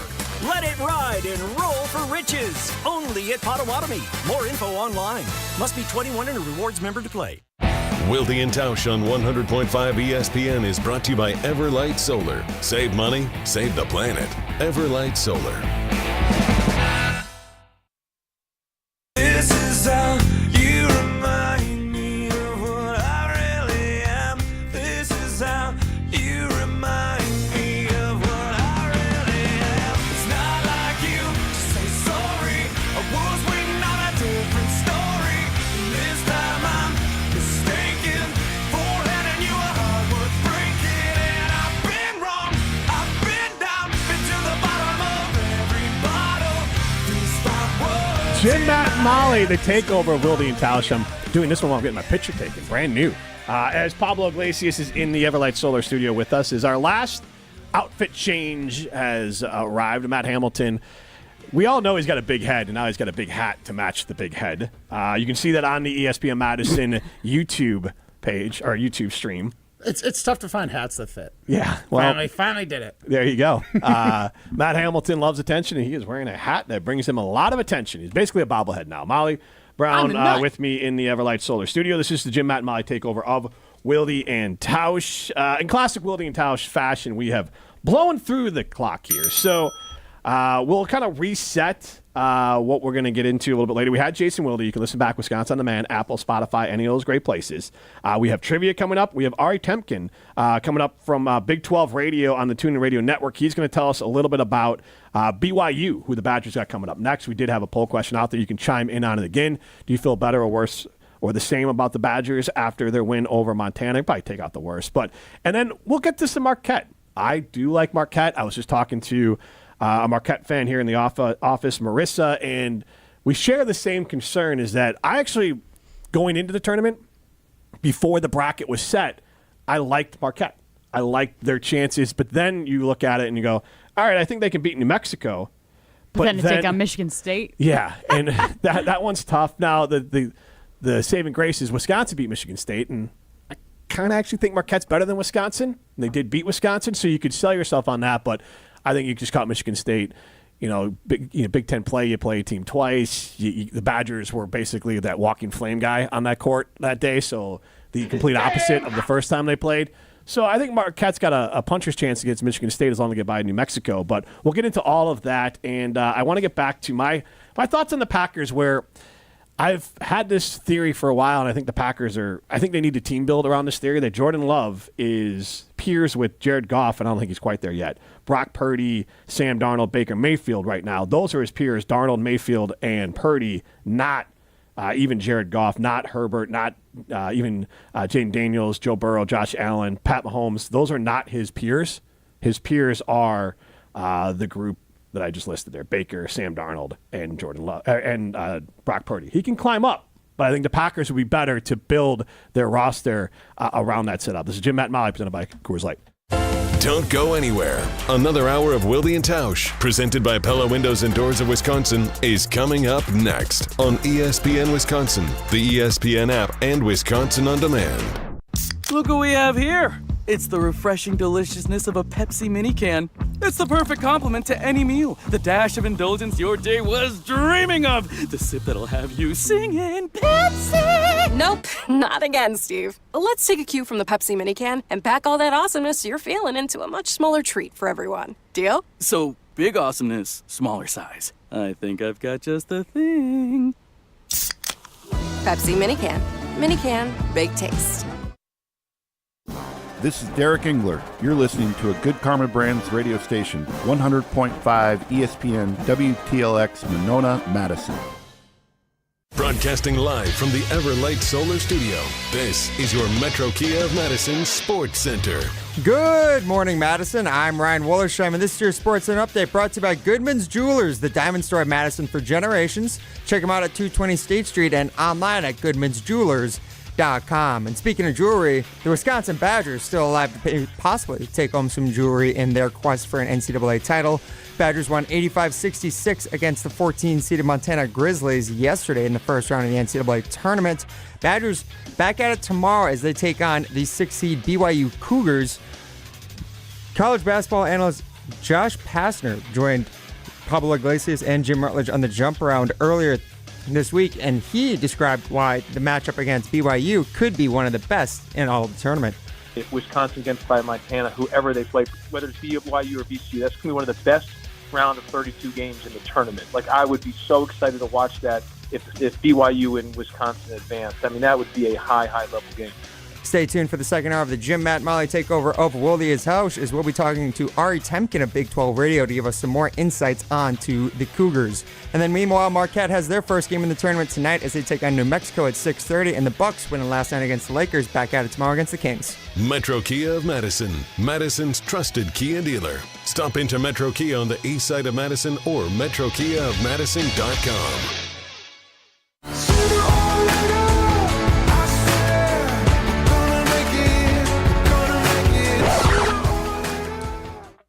Everybody's ego takes a shot on this show.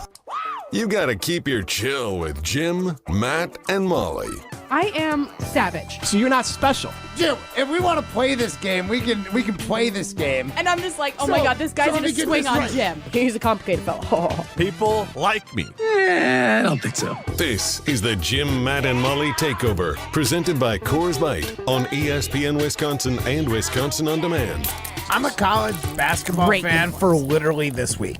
I like the volume. I get the volume part of it. And when you have like severe ADD like me, going into a place that has literally like 8 different games going on at once, it is whelming. It's not overwhelming. It's whelming. It's perfect for a guy like me. That's an interesting take. You said earlier this week I love watching basketball for these couple days, but it's clearly at a bar with a Coors in the hand. You love watching, you don't love remembering. I'll remember that next time. Exactly.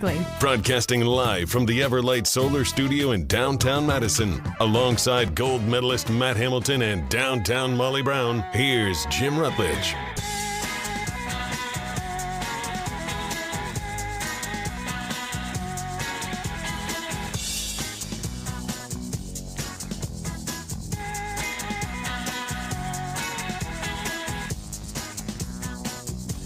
It is hour number 2, starting extremely late here on Wilde and Tausch. It is the Jim, Matt, and Molly takeover of Wilde and Tausch on ESPN Wisconsin. I am Jim Rutledge alongside Matt Hamilton, the Olympic gold medalist, and Molly Brown. It's just Molly Brown. I don't have any cool things to go with me either. Molly I'm Brown, not Olympian. I'm not an Olympian. What is your most impressive athletic feat? A mother to twins. There you go. That's pretty good. For sure, dude. And that definitely trumps gold medal. Yeah. Agreed. Sorry, Matt. Molly, Yeah. I know they were talking to you on KBN earlier this week. You did the questions for Are You Smarter Than Ben Brust? And I crushed it. You did. You did crush it. And I didn't get fired. Ben Brust not crushing it once again as usual.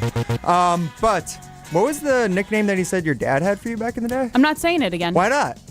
Because it's stupid. And the fact that I said this nickname that my dad gave me, about, I don't know, 6 or 7 years ago when Ben was on Scalzo and Bruss, and he still remembers it. Like, how? It can't be worse than. So Primetime Wallerstein is behind the glass. And again, this is the Jim, Matt, and Molly takeover of Wilde and Tausch across ESPN Wisconsin. Jim, Matt, and Molly, we do this show normally 4 to 6 on ESPN Madison. We always are blessed once in a while with the opportunity to fill in for Wilde and Tausch. We are presented by Coors Light. If the mountains are blue, you know what to do. And that's crush a Coors Light. I do have the power, and we're going to get back to the phone lines in a second. But we want to talk about nicknames. Our good friend Alex Strofe, who used to produce this show. No idea. And he's known for being the least athletic person in the state of Wisconsin. Not on ESPN Wisconsin. I mean in the state. I mean, he is basically, and I've said this before, the wacky, wavy, inflatable tube guy come to life. 100%. Like if he was Pinocchio'd. And so that person came to life. He carries the same personality, athletic build, and athletic prowess of the wacky, wavy, inflatable balloon guy that you see in front of a car dealership. And his mom's nickname for him, though, and I want to share this across the ESPN Wisconsin platform because I feel like sometimes if Ben, who is on KBN, is coming after Molly Brown for an old nickname, then I think we need to do the same thing. Alex Strofe, the producer, I don't know what your nickname was, but Honey Boo Boo, that was Alex Strofe's nickname for his mom. His mom. No, Kitty, what was it? Kitty Boo Boo. What was it? Kitty? Yeah, because there's some movie, right? That it's like, it was like Boo Boo Kitty. Boo Boo Kitty. There you go. Boo Boo Kitty. It was Boo Boo Kitty. Boo Boo Kitty. There you go. The nickname for Alex Strofe was Boo Boo Kitty growing up. Is your nickname better or worse than Boo Boo Kitty? Cringe. Oh, I mean, well, I'll just tell you it. Okay, it's Maladina Muffin Pie. That's literally what my dad used to call me. That's much But better it's so stupid, and I literally forget that my dad used to call me it because he doesn't call me it anymore because, like I said, I'm 28 years old. He doesn't call me that anymore. One more time. But, like, Maladina Muffin Pie. Maladina Muffin Pie. It is so stupid. But it's like, how does Ben Bruss even remember that? It is like a mouthful of nickname. Yeah. So 844-770-3776, the Carver's Talking text line. List is more. Since we're going to have some show-on-show interaction, I feel like we need more of that on ESPN Wisconsin. So which childhood nickname is more embarrassing? I feel bad that Strofe is catching a stray, though. Like, we got to find Kitty. out Ben's nickname. I don't know what Ben's is. Ben has said plenty of things Benny on the air. Buzzcut? He doesn't need a nickname. Like, everyone knows a lot of Ben's That's fair. Dark secrets, I guess. So, Boo Boo Kitty or what was it again? Maladina Muffin Pie. And you also could chime in if you want to help Molly and Alex out. Share your embarrassing nickname if you had one when you were a kid. Please do. 844-770-3776. If you have one, go ahead and share it. Do you have one, Matt? Yeah. So I couldn't say Matthew until I was like 5 or 6. So when I said my name, it was Mafu. Okay. So I became Fufu. I'm a nut. So we got Fufu in there as well? I'll still get Fufu from I've got basically like a second mom. I grew up up the road from her, and we hung out at their house all the time. How would you spell Fufu? Because when I wrote it down, it was not appropriate. Like the same as Boo Boo, okay, except with an F. Okay. All right. 2 O's. Prime? My mother affectionately called me Chippy as a kid. Why Chippy? Because I ate a lot of potato chips. Okay. Because he looked like a chipmunk. Yep. Clearly. He would stuff potato chips in his cheeks until he looked like a chipmunk. You got it. That was it. I will have to. My understanding is Chippy. I didn't have a nickname. I am notorious for when I was about, I think in kindergarten or first grade, I sat my parents down and told them politely, stop calling me Jimmy, that I am Jim. You sat them down. I said, Judgmental I am Jim. Jim now. Please stop calling me Jimmy. So, thank you. Please and thank you. Now, as I got older, first grade maybe, kindergarten. So Daddy, don't call me Jimmy anymore. Yes, It makes I'm me Jim. feel better that you were like this the entire time. Forever. I'll tell you something mean that I did that my mom is scarred it for life. And so around that same age, you get in a car as a kid, and your mom's a good mom, and my mom was a good mom, and you get in the car, and she's like, how was your day? Blah, blah, blah. Well, for whatever reason, I thought I should just dunk on my mom. So I told all my friends, here's exactly what my mom's going to say when we get in the car. We got in the car, she said that thing, they all laughed at her, and it scarred her for life. So, and this was probably again first or second grade. So, yes, terrible. I've been this way forever. All right. So, it's not Born this personal. way. Yes, I was born this way. Now, full circle moment, my daughter is now me. So there you go. You're getting your revenge. This is what we have to live with. So again, before we get the break here, and then we'll come back and talk with Ari Temkin a little bit later in the show, talking about BYU and Wisconsin. We got to get kind of reset here. But share your embarrassing nickname for when you were a kid in honor of Molly Brown, and your nickname was... Maladina muffin pie. Savage. Why are we not making that time was so good. Why are we not making foo-foo say foo-foo constantly? Fine, we can go. I can't remember yours. Like, Yeah, yours is harder. Exactly. Maladina muffin pie is so good. And Boo Boo Kitty for Alex Strofe. So we can chime in on any one of those three. Foo-Foo, Boo Boo Kitty, or Maladina muffin pie. Correct. All right. Was taking a risk there. All right. 844-770-3776. The Carb was talking text line. Which one was more embarrassing? This is Jim Matt Molly presented by Coors Light. This is Wilde and Tausch, presented by Pella Windows and Doors of Wisconsin. Call Gina Della from Pella today, 855-PELLA-WI, and online at PellaWI.com/radio. Mark Tauscher here, and this Friday of the big tournament is always one of my favorite feel-good Fridays of the year, painted by Home and Lindsay Paints. Stick around to hear a few of the best feel-good stories of the week coming up to close out today's show. And if you want to make sure you get your next paint project at home done right, well, then I suggest you do what my family did and trust the pro painters at Home and Lindsay Paints. Get connected with the perfect pro painter for what your project calls for by simply stopping into any Madison area Home and Lindsay location. The team at Home and Lindsay will help pair you with the best pro for the job. And Home and Lindsay is the one paint you can trust to withstand the challenges of Wisconsin's weather year-round. That's what makes it Wisconsin's best paint. Home and Lindsay. Great paint, great people. Check them out at homeandlindsay.com. And stick around for Feel Good Friday coming up to close out this edition of Wilde and Tausch, painted by Home and Lindsay Paints. The madness has arrived at Metro Ford of Madison this month. Get behind the wheel of a 2024 Ford F-150 with 3.9% APR for 66 months plus $2,000 flex buy cash, $16.86 cost per thousand borrowed. Or drive away in the 2024 Ford Escape with 1.9% APR for 66 months plus $500 flex buy cash, $15.97 cost per thousand. Don't miss out. These offers end March 31st. Head to Metro Ford of Madison or visit MetroFordofMadison.com today. You're back at the gym. Your new gym outfit? On point. Your new sneakers? Baller. You've got this. Just like Associated Bank's got you with Access Checking. It's maintenance fee-free with no minimum balance requirements. So when you take your first yoga class in 10 months, your body might surprise you, but your checking account won't. You've got this with Access Checking from Associated Bank. See associatedbank.com/checking or ask a banker for details. Member FDIC.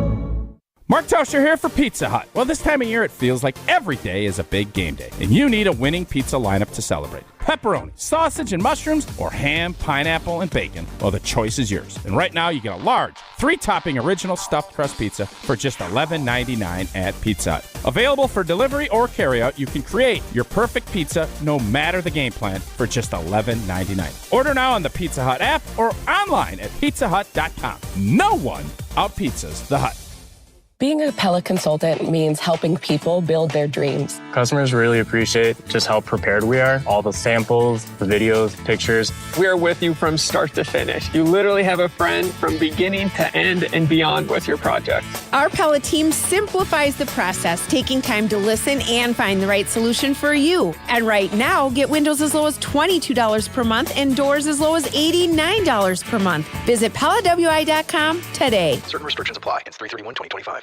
Every event tells a story, from the first impression to the final moments. Have someone guide your guests through every chapter the way you want the story told. Hi, it's Jeffrey from Celebrations Entertainment. With a strong presence, great voices, and an award-winning team, trust us to guide, direct, and inform your guests through all the different chapters of the day. For fun, memorable entertainment for any event, please visit us at celebrationsentertainment.com. That's celebrationsentertainment.com. Introducing the newest carbless flavor, Mango Vodka. Flavored with the essence of the ripest, freshest mangoes, carbless mango vodka will transport your taste buds to a sunny beach getaway. New flavor, still the same carbless crafted cocktails with 0 carbs, 0 sugars, and only 100 calories. Enjoy a refreshing vodka cocktail without the guilt. 4 packs of the new carbless mango vodka cocktail are available in stores near you. Find your bliss today at drinkcarbless.com and escape with every sip. When you've been seriously injured, you'll need a team with knowledge and experience to get the results you deserve. Call Gruber's offices today. Proud partner of your Milwaukee Bucks. One call, that's all. This is Madison's new home of Milwaukee Brewers baseball. Churio, a high fly ball.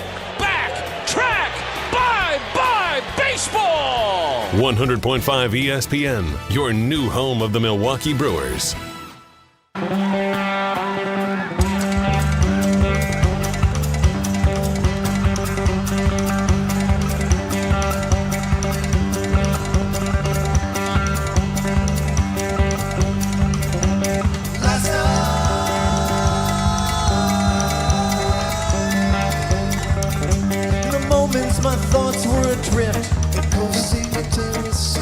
The Jim, Matt, Molly Takeover of Wilde and Tausch continues on ESPN Wisconsin. I'm Jim Rutledge alongside Molly Brown and Matt Hamilton. It is Fish Friday, so if you are new to the show, and if you're not in Madison, you probably are. We are in a new time slot. We're normally on 4 to 6, and you can see us out right now on the ESPN Madison YouTube stream as well. Primetime Lorsheim behind the glass. Matt Hamilton is very much like a golden retriever in the idea that I've accidentally trained him that every time I say you can see us on the ESPN Madison YouTube stream, he waves. He waves.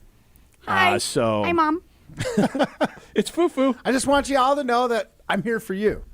You can get into the show, 844-770-3776. That's a Carbus Talking text line. This is more. We're going to be joined by Ari Temkin of the Big 12 radio network on TuneIn Radio, and he's going to tell us a little bit about BYU. We did have a few people chime in on a Side of the Limited poll question that we are throwing out to people. Basically, we put this one at Jim, Matt, and Molly. Which childhood nickname is the most embarrassing? Maladina Muffin Pie for Molly Brown.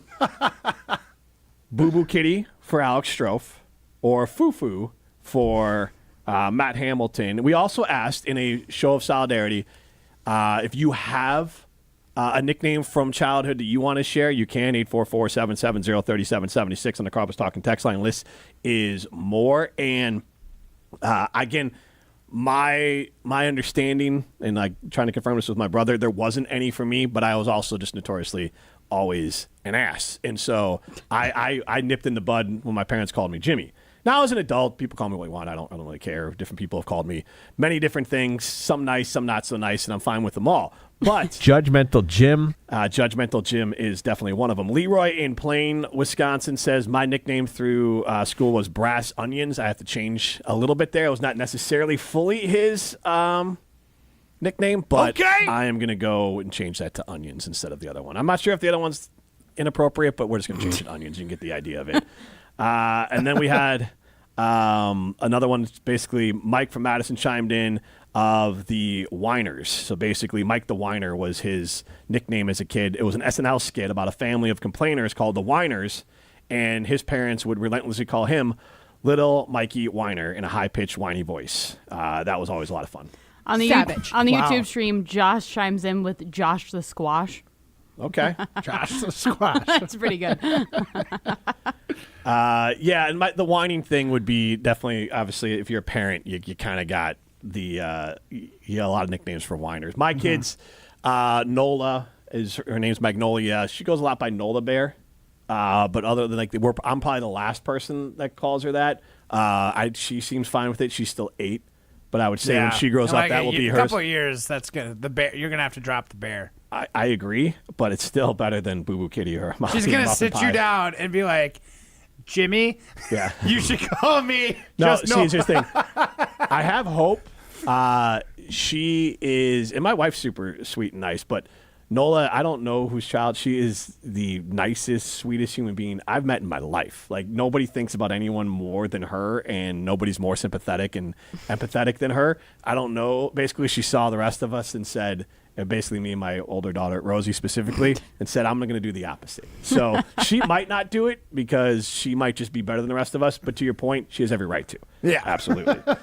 844-770-3776. We're going to get to some more Badger talk and get back on track with sports here. But we had Jason Wilde on extra long before, and you can listen back Wisconsin On Demand, Apple, Spotify, and those great places because we wanted to get his thoughts on the Packers. And I do have a working theory on the Packers that I I think some of the roster building is indicating at this point in his career, the Packers view Jordan Love more on par with Brock Purdy and Baker Mayfield and Sam Darnold, just based off the way that they're team building. And I think they should continue that, which means adding more weapons. I think the only flaw that they have right now in this idea, because I think they're correct on it, is that they need more pass catching options. But to me, 12 personnel, do what the Lions did with Jared Goff. Get Jordan Love to Jared Goff's level, because he's not there. Jared Goff is the best quarterback in the North right now, and it's not really up for debate. And so when you have this discussion, how do you get Jordan Love to that level? Well, Detroit ran a lot of 12 personnel, and then you're running the ball with Montgomery and Gibbs. The Packers could do that with Jacobs and Lloyd, and then you got Musgrave and Kraft, run 2 tight ends, and then then you can do a lot of building off of the play action. And Jordan Love is at his best when he can drop back, clean pocket, someone's running wide open. Because you look at his best games, it was when guys were running wide open. And I think the best way to scheme people running wide open for Jordan Love, and this isn't a knock on him, not a quarterback can't even do that. He's very good, play action, drop back, knows where the routes are supposed to be. He's been in this offense now coming up on 6 years, so he knows how to run it.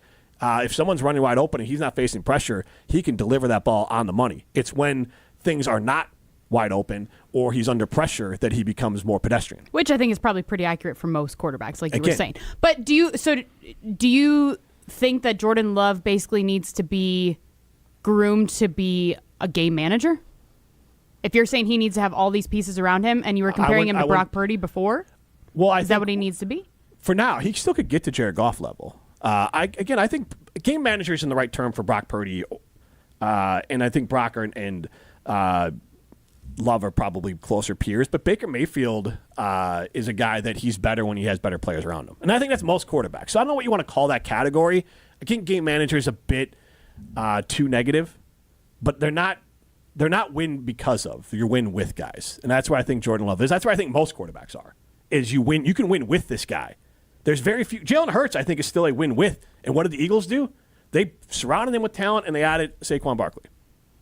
Mm-hmm. And now you're winning, you win a Super Bowl. Off him. Mm-hmm. So I think that's where Jordan Love lands. We're going to get back to that conversation in a little bit, but we are excited on the other side to be joined by Ari Temkin, host for Big 12 Radio on the TuneIn Radio Network. Talk a little BYU versus Wisconsin. This is the Jim, Matt, and Molly Takeover of Wilde and Tausch.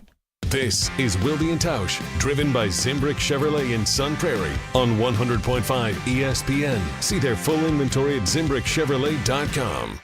The madness starts at Metro Kia Madison this month. Drive away in a 2025 Kia Sportage with financing as low as 1.9% for 60 months. $17.48 cost per thousand borrowed. Or upgrade to the luxurious Kia K4 with rates as low as 2.9% for 48 months. $22.09 cost per thousand. With 156 new vehicles available, enjoy 2 years of no-charge maintenance on new vehicles purchased and 90 days deferred payments with approved credit. Hurry, these offers end March 31st.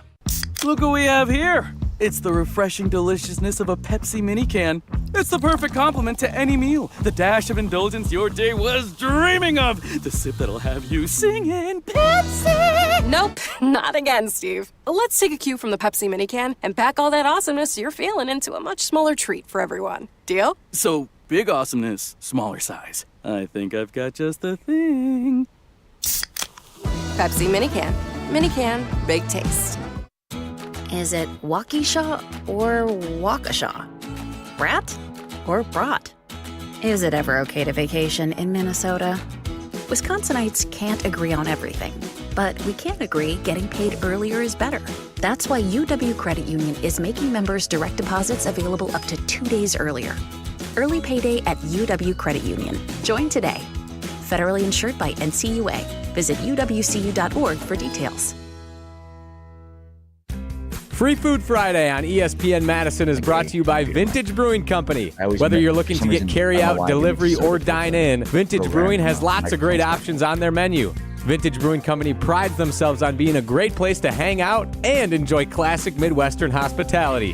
Vintage Brewing Company has multiple award-winning beers, so be sure to try one the next time you're in. Head to VintageBrewingCompany.com to make a reservation today. That's VintageBrewingCompany.com. Condon Jewelers, the jeweler on the east side, the jeweler on your side. When you see Diamond Jim, you can count on him. be on your side. Selection beyond compare with on-site repair, so you can wear your jewelry with pride. Condon Jewelers, the jeweler on the east side, the jeweler on your side. Gruber Law Office's Thanalysis Live is back. March 29th at Potawatomi Casino Hotel. Join Thanasis Adetokounmpo for a live show that's sure to entertain like none other. Last year, it was a surprise appearance from ESPN's Stephen A. Smith. You never know what Thanasis has planned for 2025. Get your tickets to Thanalysis Live right now. Visit ESPN Madison on Twitter for event and ticket info. It's Gruber Law Office's Thanalysis Live, presented by Potawatomi Casino Hotel and Carbliss. Also supported by the Prisoner Wine Company and McDonald's. Madison athletes seeking elite training need to get started today at Total Athlete Performance. TAP is here to serve and educate the serious athlete with their speed, agility, and semi-private training options. Sessions are now available in both Windsor and their TAP facility inside the Verona Athletic Center. Also access remote training anytime, anywhere with the Total Athlete Performance app. Visit tapwisconsin.com for subscriptions, including monthly payment options. That's tapwisconsin.com. The GRB Rays have established themselves as one of the top baseball programs in the Midwest and the country. GRB Academy offers training programs for players of all ages and skill levels. Learn from some of the best baseball coaches in the area and find the program that fits your training goals and your schedule. Spots are filling up fast, so visit grbacademy.com to sign up now. That's grbacademy.com. GRB Academy, baseball for the serious player. On the air, on demand, on social, on Wisconsin Sports. Serving Wisconsin sports fans. This is 100.5 ESPN. It's the Colorado Rocky Mountain High. I've seen it rain and fire in the sky. The shadow from the starlight is softer than a lullaby.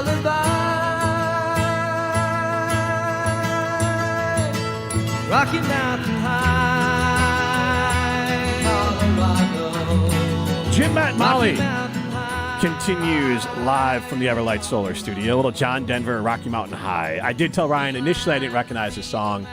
I do recognize the Rocky Mountain High. I would say West Virginia is probably the John Denver song I know the most. Yeah. That one's getting a lot of playtime lately, too, on commercials. Is it? I remember it, the most recent time I remember it in like the lexicon of pop culture was in The Office. Then Andy Bernard and I think one of the other characters played it on a banjo in the break room. Yeah. In The Office. So what, do you like this or Nickelback better? I'll take this over Nickelback. Okay. Absolutely. John Denver, Nickelback is John Denver is probably in some sort of Hall of Fame. Nickelback is maybe getting in the Canadian Hall of Fame. That's about it. Matt Hamilton and that Jim Rutledge. And look, I love Canada, so I love their sovereignty. I love everything about them. Canada is fantastic. So stay golden, Canada. Molly Brown, Jim Rutledge with you in the Everlight Solar Studio. I'm sorry that playing John Denver derailed it this much. I really didn't think I just knew the Badgers are playing in Denver. That's where they're playing against BYU. That's why I thought there'd be a connection. I didn't realize it would take us down this road to Canada. We're taking the road out to Ari Temkin, host for Big 12 Radio on the TuneIn Radio Network. And we're going to talk a little BYU and Wisconsin in a minute. But you are a Kansas grad, and I have this note here that says this was the worst team for Jayhawks basketball in the last 35 years. So if you want to take a minute as a Kansas fan, there's two people that one I think is fair. Badger fans don't like Hunter Dickerson, and that's fine. The other one is A.J. Storr, which I think you just in your feels like kids transfer now. But if you want to share your thoughts on those two players' impact on Kansas and the Jayhawks, we're happy to hear those first.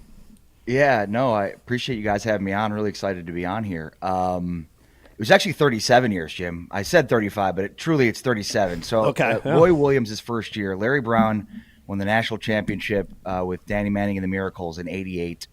And then Larry Brown, the coach, left and went to the Spurs. And Roy Williams' first year, '88, '89, they did not make the tournament and won 19 games, okay?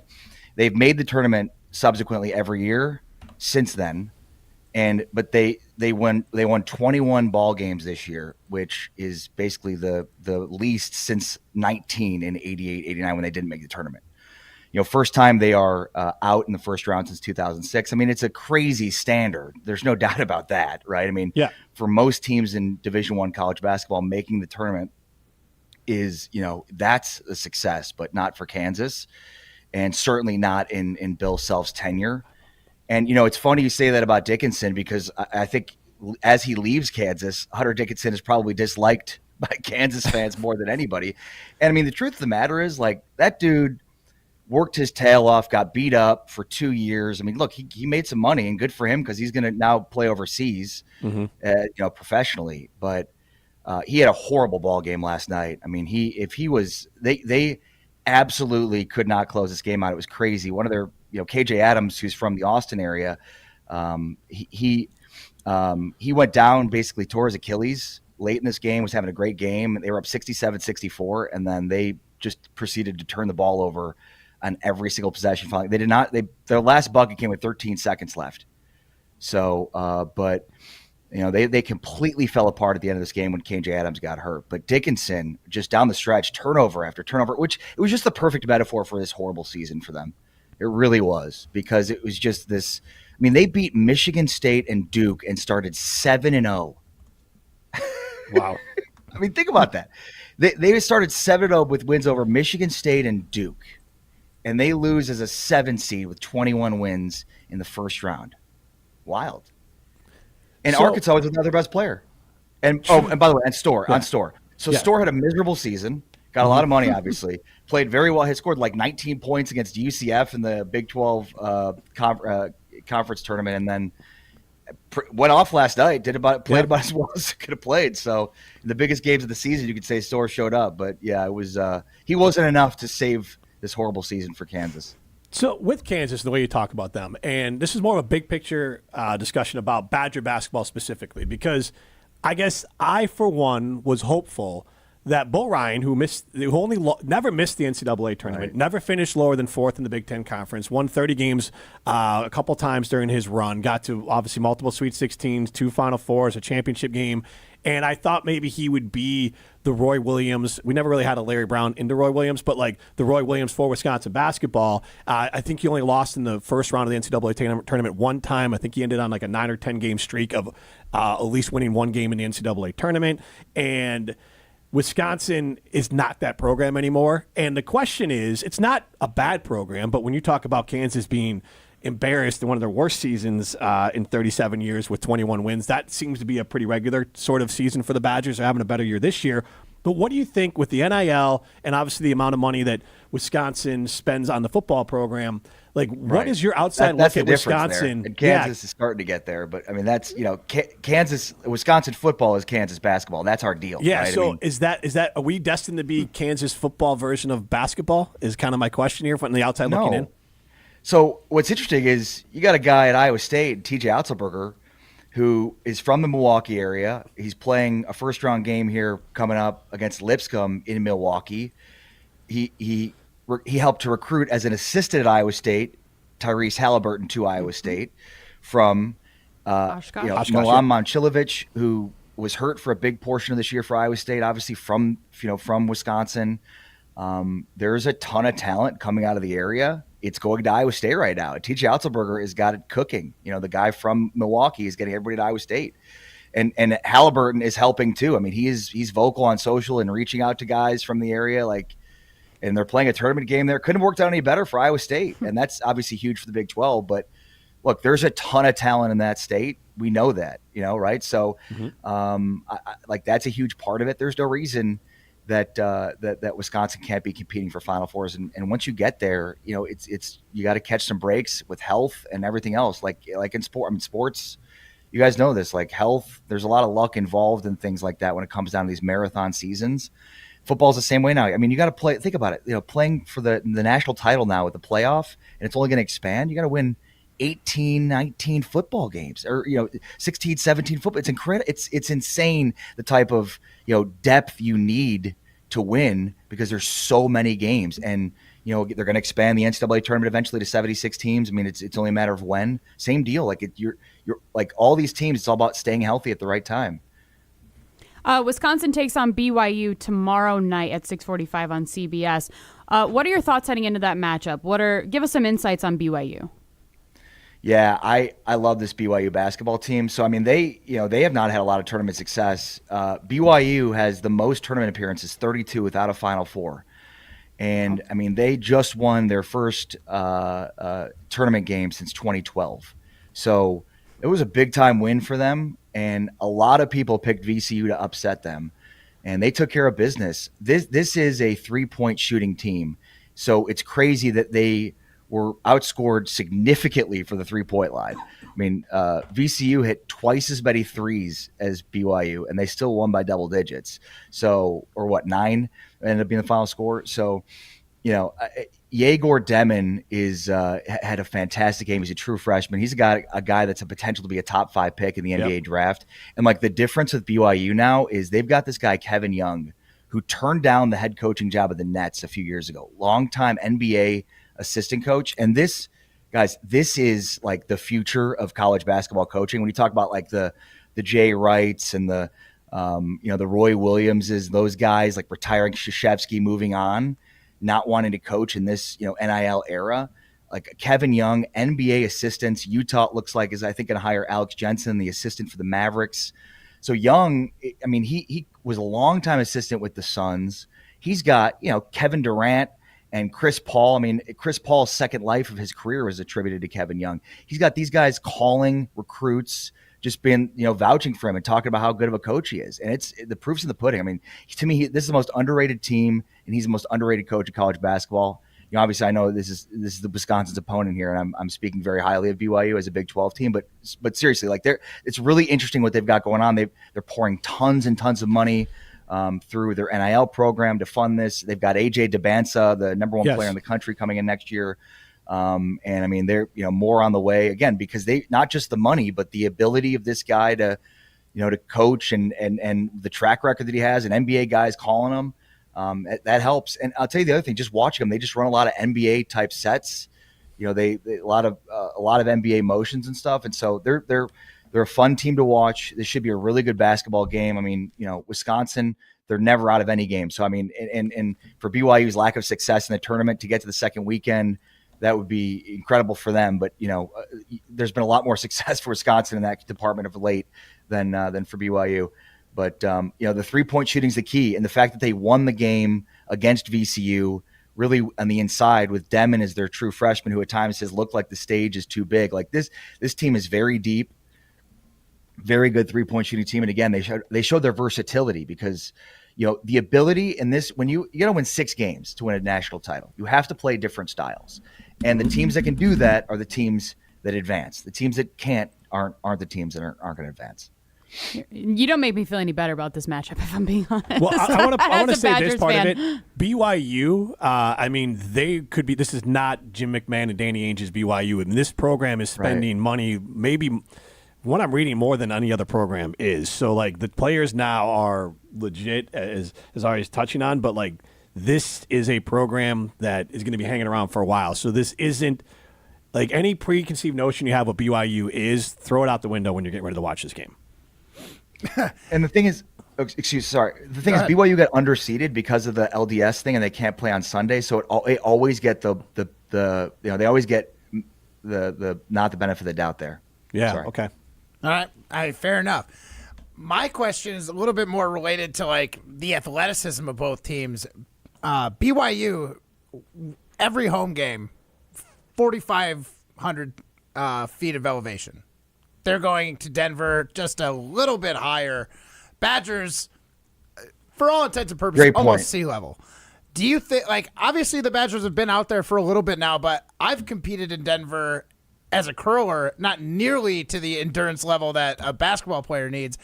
And I am absolutely gassed after like a really long sweep or something like that. What kind of effect do you think this elevation is going to have to a team that, like BYU, who experiences it constantly, to a Badger team who is trying to acclimate on the fly?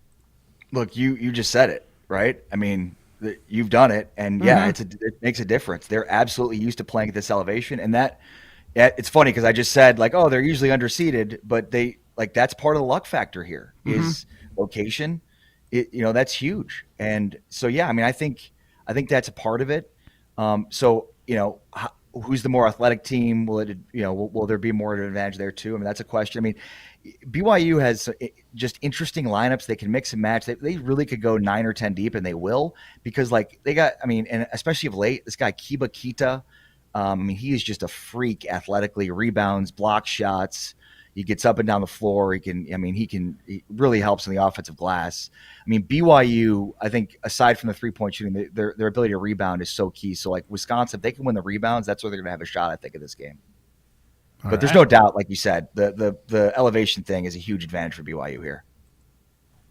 Talking with Ari Temkin as we are looking at Wisconsin versus BYU. This is Jim, Matt, and Molly, the takeover of Wilde and Tausch. And I guess the other part of it is, Ari, as you look at this, Wisconsin in general, last question for you, is just how far do you think they can go if they get by a team like BYU? Because I think it's an indication that if they get by a team like BYU, they can be multiple, like you were touching on earlier, that if they can beat a team like Montana where nobody was taller than 6'7", and then the next time we play BYU, which has got some pro prospects in a more of a pro style, and then if they have to face Alabama or other teams, then it kind of does say the Badgers are more multiple than we think. My concern is that they are a one-trick pony. They can shoot the three, and when they make the three, they're really good. They're not great offensive rebounding, and they're not – I think Blackwell is the only guard that consistently can penetrate and create off of that. So those are my concerns. So what are your views seeing Wisconsin over the year in the tournament? Yeah, no, I mean, I think Bama showed last year that they could be more versatile than I think people give them credit for. And I mean, are they as good as last year's team that went to a Final Four? I don't know. I mean, Rylan Griffin was a starter on that Alabama team last year as a 40% three-point shooter and transferred to Kansas and had an absolutely miserable year this year for the Jayhawks. Just another part of that. Another AJ Storr and Rylan Griffin were supposed to be like the best wings in the preseason #1 team. And so, but no, I mean, Bama, look, they're very good and they loom, I think, in this bracket, and a lot of people have them or, obviously Duke coming out. So at some point you're going to, run into one of them or both of them. And those will be tough. And I mean, Arizona as well who's another big time team in the Big 12. It's interesting about Arizona is they were the best offensive team in the Big 12 this year, with Houston having 40% 3-point shooters, and all these other teams with all these other great scorers and 3-point shooters. Arizona, the #1 offense in the Big 12 with really bad 3-point shooting, or they don't shoot a ton of threes and they don't make a high percentage of them. Caleb Love's their only 3-point shooter. So, I guess there's interesting different ways to do it. And that's by design too, if you talk to Arizona's coach. But yeah, I mean, look, you get hot, you hit some threes. I mean, I would rather be a team that's good at shooting threes than what Kansas was coming into this tournament, or a lot of teams are in this tournament, which, playing inside out. So, I mean, I certainly think that's a better approach when it comes to it. But BYU is going to be a real tough game, and it should be a great game. All right, thank you so much for hopping on with us. Thanks for asking, guys. This is great. Take care. Awesome. That was Ari Temkin, a host for Big 12 Radio on the TuneIn Network, talking a little bit about Wisconsin versus BYU. We'll get to some Marquette talk and get back to the Packers on the other side. This is Jim, Matt, and Molly, the takeover of Wilde and Tausch. The Jim, Matt, and Molly takeover of Wilde and Tausch continues next on ESPN Wisconsin and Wisconsin On Demand. Pella Windows and Doors of Wisconsin present your Badger Minute. Here's Pablo Iglesias. This Badger Minute is brought to you by Madison Axe. Enjoy axe throwing, craft beers, bags, shuffleboarding, and more fun at Madison's state-of-the-art entertainment spot. Visit MadisonAxe.com or head to their location on Stoughton Road today. Wisconsin taking care of business 85-66 over Montana to open NCAA tournament play. A good rebound after last year's early exit. Stephen Crowell with more. We were trying to get that taste out of our mouth of last year, and everyone contributed, which almost feels better when everyone gets on the box score. So I just thought it was a great team win. Next to Crowell's 18 points, John Blackwell leading all scorers with 19. The sophomore on Thursday's team effort to take down the Grizz. I think we just told each other, gotta have a little more bite to us. Don't let them get into our paint. I think we did that good. We shut off their guards, getting stuff easy, made it difficult. Right now at Pella Windows and Doors of Wisconsin, get windows as low as $22 per month and doors as low as $89 per month. Visit PellaWI.com today.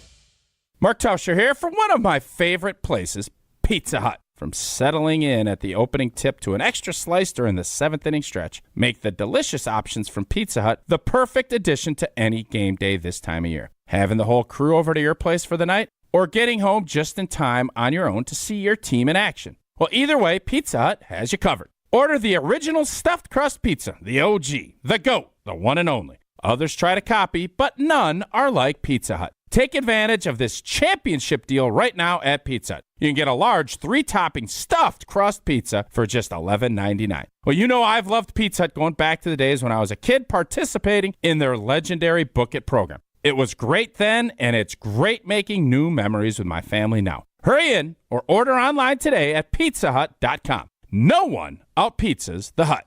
Mark Tauscher here to tell you a little bit more about Everlight Solar. We all know that electricity costs are on the rise. That's why you need to talk to my friends over at Everlight Solar. Their local team here in Madison is here to keep it simple. From your no-cost consultation to solar panel installation, the team at Everlight Solar will be with you every step of the way. Not only will they help you save money, but by switching to solar, you're also helping save the planet. Everlight Solar, a proud partner of Wisconsin Athletics. Check them out at everlightsolar.com. Hey, it's Hunter Vaughn. ESPN Madison and Zimbrick Honda are celebrating the area's best high school sports stories with the Game Changers of the Month. Follow ESPN Madison on social media to see teams making an impact in their community. Nominate your local team today at ESPNMadisonGameChangers.com.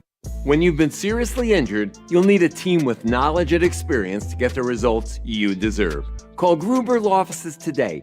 Proud partner of your Milwaukee Bucks. One call, that's all. Drum roll, please! Carbliss is here with refreshing new flavors. Introducing their Tropical Bliss Variety Pack. Let the summertime flavors of blood orange, watermelon, raspberry, and grapefruit whisk you away from the winter blues. New flavors, same great Carbliss perks. Every handcrafted cocktail still has 0 sugar, 0 carbs, and just 100 calories. Find the Tropical Bliss Variety Pack in store wherever Carbliss is sold and enjoy your winter passport to paradise. Grab a pack today and discover why less is more with Carbliss.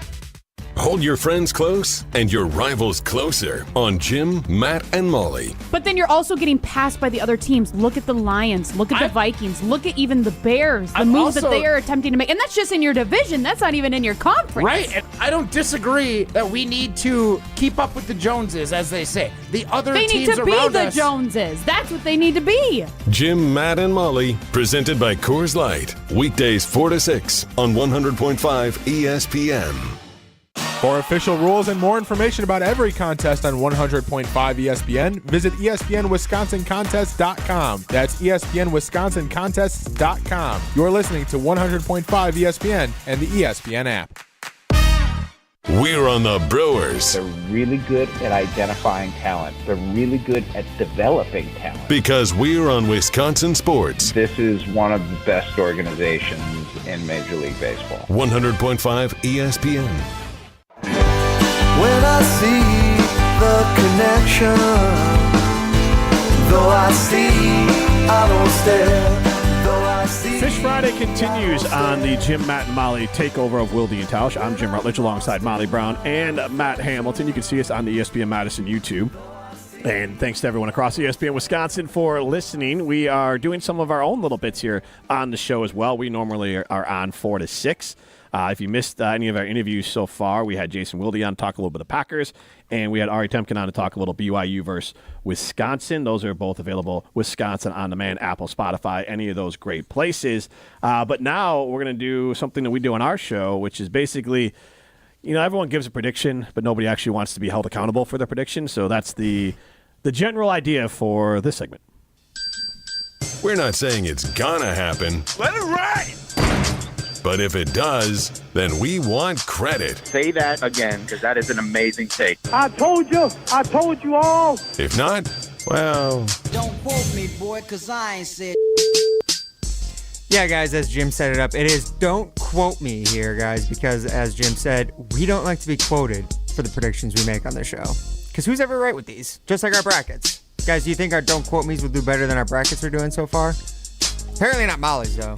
Well, Jim is better than mine, but... Now, my bracket, there's an asterisk with Jim. It's whoever the bracketologist for Joe Lunardi. No, it wasn't that him. It was the CBS one because that's the one that my Carbon World Health League is in. And I said, you know what? Money's on the line. I'm going to let someone else pick it. So you're really tracking the bracketologist. I said bracketologist. Yeah, you are in charge. Mine's gonna collapse by Saturday, so I'm good. Matt, how are we feeling?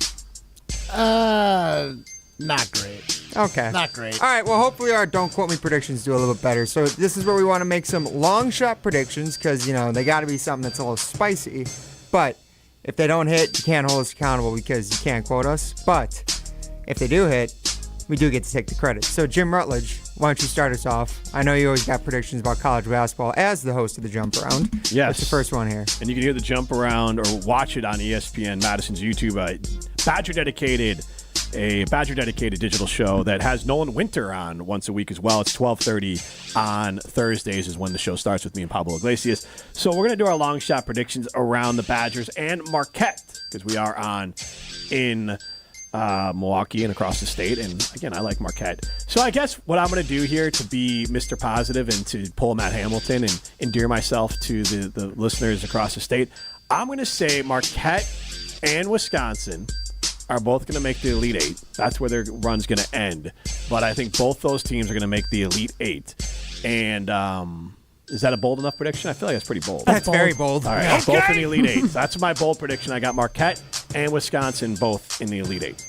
Okay. All right. Yeah, I like how you even have to ask, is that bold enough? Like, honestly, that's... Well, if you want some... I mean, maybe Ari didn't hype up Badger fans a lot, but according to my bracket here that I had nothing to do with, this person, which I'm rooting for now, has Wisconsin in the Elite Eight.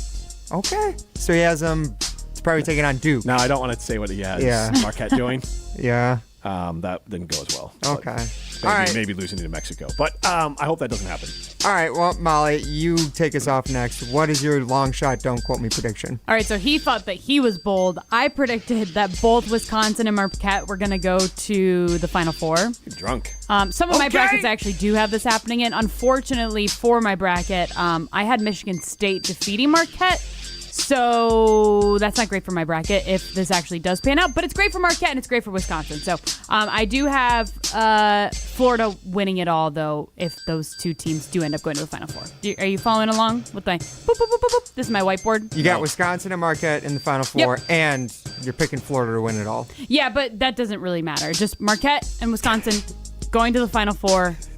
Neither of them will win. So Matt's in the corner. Do you have them playing each other in the national championship game then? No, both teams lose next. How's that for bold? Next? Does that mean that Marquette loses today? Today to New Mexico, the Badgers. I mean, that's BYU. not actually what I wrote in, but you guys. That's not that bold. You went so positive and so bold. I thought I would. Because honestly, I went against what, if I was betting money, I would bet what you're doing. Yeah, exactly. But we're not betting money, and we got to be bold and outrageous. So yours is the safe take. It's pretty safe. Apparently it is a safe take. Yeah, I can't one up you guys again. Put them in a championship game, Matt Hamilton. That would be okay. That would be amazing. You could crown yourself Mr. College Basketball if that happens. You could forever. We would let you wear that title. I was the guy who called the Badgers versus Marquette in the national championship game. Badgers play Marquette in the national championship game, and the Badgers win by 30. Well, hold on. Are we sure that's possible with the brackets, or would they meet in the Final Four? Nope, it's possible. It is. Okay. All right. Wow. All right. Well, and the Badgers just drub them. So if Matt Hamilton's right, then all three of you guys are just right on your long shot predictions. True, but Matt gets I would be the most right. Yeah. I think the 0.05% chance this happens. I think that's might a little be high there. Right. There was a better chance that Matt and Molly would have been able to name 14 or 15 seeds that they advanced in the tournament than this happened. Yeah, Matt, big college basketball fan. For this week alone, doesn't know his college basketball just this trivia. Weekend. All right, Ryan, give us some negativity. We need it. I'm actually not going to give negativity. I am excited for this Wisconsin-BYU game tomorrow because, as Jim said, he hosts the Jump Round, and Josh Pastner, college basketball analyst, was the guest earlier this week on the Jump Round, and he mentioned why he thought that this game would be one of the most entertaining games of the NCAA tournament if it were to come. Because Badgers, as Ari said, they launch it from three. 47.9% of their shots come from beyond the arc. Guess what? BYU shoots it more from beyond the arc. They shoot it 48.3% of their shots are three-point attempts. Also, both teams allow over 33% from three, which defensively is not great. I think that this might, I don't know what the record is, but I'm guessing that this sets the record for most three-point makes in a single NCAA tournament game. Combined. Ooh. Okay. That's fun. That's a good one. I would definitely bet the over if you are someone that does those sort of things. Yes. Bet the over. Oh, yes. Do you know what the record is? I don't. I'll look it up during the break. Maybe I'll throw it in my Sports Center read. We'll see. But so Madison can hear it? Yeah, exactly. So Madison can hear it. We can tell Milwaukee later on. But yeah, I think it's going to be a great game. I'm holding out very much hope that the Badgers get back to the Sweet 16 for the first time in 7 years, too. But that'd be fun. I don't want to include that in my don't quote me because I feel like the 3-point prediction is enough. And I don't want to jinx the Badgers. I don't need to jinx it. I know my fandom doesn't have any effect on how they actually play, but I just need them to get to the Sweet 16. Just knock on all the wood. None of this is wood in here, by the way. Shut up, Jim. I didn't say anything. This is Jim, Matt, and Molly, presented by Coors Light. Don't go anywhere. Another hour of Wilde and Tausch, presented by Pella Windows and Doors of Wisconsin, is coming up next on ESPN Wisconsin, the ESPN app, and Wisconsin On Demand. Ben Brust here to tell you about Zimbrick European. They're Mercedes, Audi, Porsche, and certified pre-owned. But the best part is I've been working with them since 2018, and the evolution has been a 2-door, a 4-door, and now it's time for an SUV. My life has changed, and it's changed with Zimbrick European. Being a dad has made it really important to have the comfort and the safety that the SUV will bring me. Again, Zimbrick European off the Beltline at Rimrock Road. Of course, I found the sexiest car on the lot. Check them out. Hi, this is Dave Kane. You're listening to Madison's Home of the Bucks, a good Karma brand radio station, 100.5 ESPN WTLX, Monona, Madison. Broadcasting live from the Everlight Solar Studio, this is your Metro Kia of Madison Sports Center. Good afternoon, Madison. I'm Ryan Wollersheim, and this Sports Center update is brought to you by Zimbrick Honda's presentation of Prep Mania. ESPN Madison is your radio home for the WIA Boys Basketball State Tournament. Semifinals Thursday started yesterday, as well as today, and then all 5 state championship games will be tomorrow. Catch it all right here on 100.5 ESPN and Wisconsin On Demand. Yes, you can catch Riley Yauk and Adam Mertz on the call of both the 2 state semifinal games today, and then Hunter Vaughn and the Dean, Dennis Semrau, taking you home with the play-by-play calls on the Division I state semifinals later on. And then college basketball in the state of Wisconsin. Well, not in the state of Wisconsin, but for the teams. The Wisconsin Badgers getting a big win over the Montana Grizzlies yesterday in the first round of the tournament, 85-66. They'll take on BYU tomorrow, 6:45 p.m. tip-off on CBS. Ari Temkin of Big 12 Radio just joined the program here, the Jim, Matt, and Molly takeover of Wilde and Tausch, and he shared some insights on why the Badgers-BYU matchup could be one of the better ones of the tournament. Go back and listen to that on Wisconsin On Demand or watch back on the ESPN Madison, ESPN Milwaukee YouTube streams. Then Marquette takes on number 10 New Mexico tonight, 6:25 p.m. tip-off. Metro Kia of Madison, Madison's trusted Kia dealer. Stop into Metro Kia on the east side of Madison or metrokiaofmadison.com. I'm not giving up, no, not yet. Even when I'm down to my last breath. Even when they say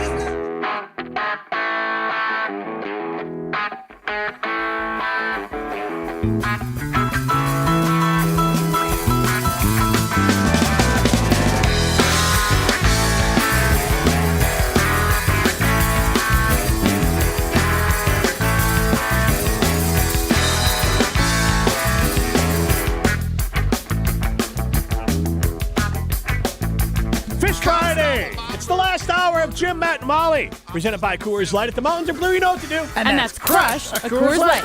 We are taking over Wilde and Tausch. Hopefully you've enjoyed the show. We're having some fun. And we talked some Badger basketball. We talked some Packers. We're also doing our own thing. Last segment was Don't Quote Me. It is Fish Friday, which means on a Friday, on Jim, Matt, and Molly, we're normally on 4 to 6.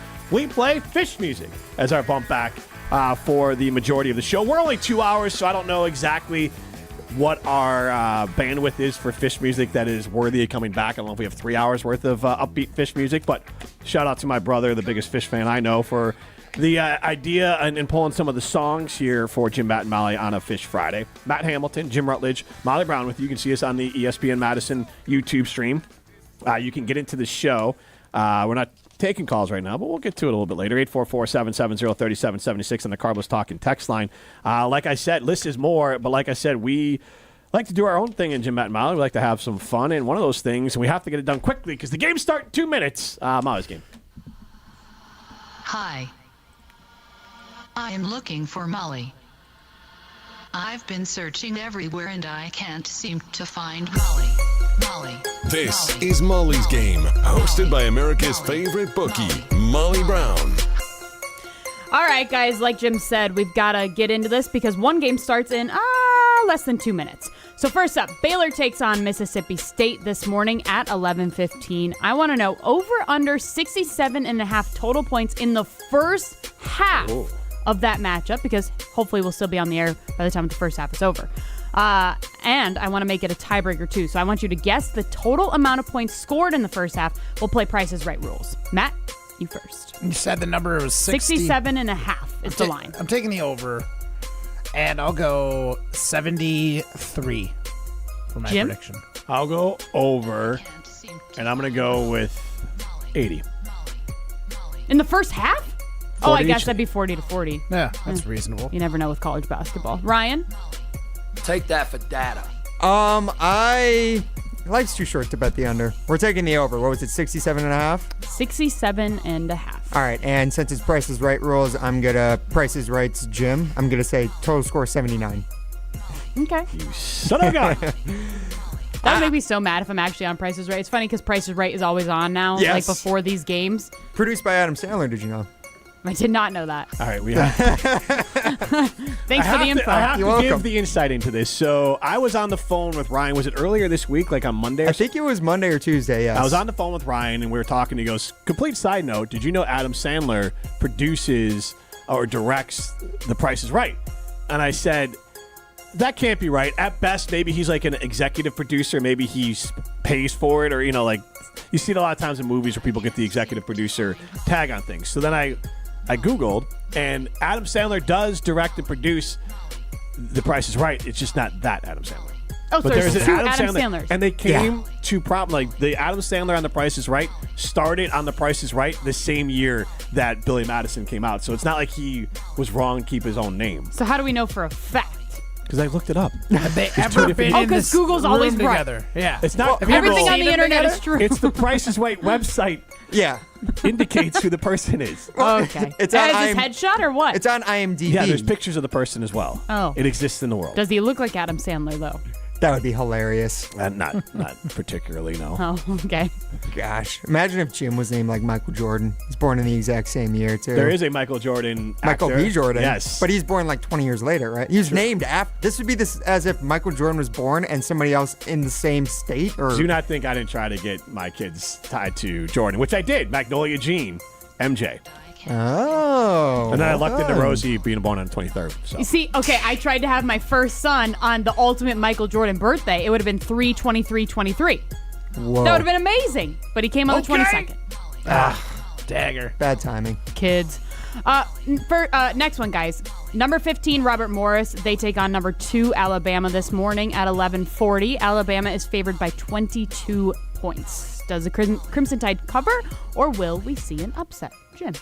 Well, those are two different things. I'm not seeing an upset, but I will see it cover. Okay. I just think that's a big number. I feel like a lot of these games at times, the best team comes out a little flat. The plucky team underneath comes out on fire, and then kind of like how the Auburn game went yesterday. That was right for the half. They pulled away, and then they pulled away for the rest of the game there. So I just think it's hard to truly 22 points. You said 22 points. That's so many points. I could see 15, even 20. 22 is a lot. So I'm going to say the opposing team covers, but Alabama still wins handedly. Matt? Give me Alabama. They're going to win by 24. Ryan?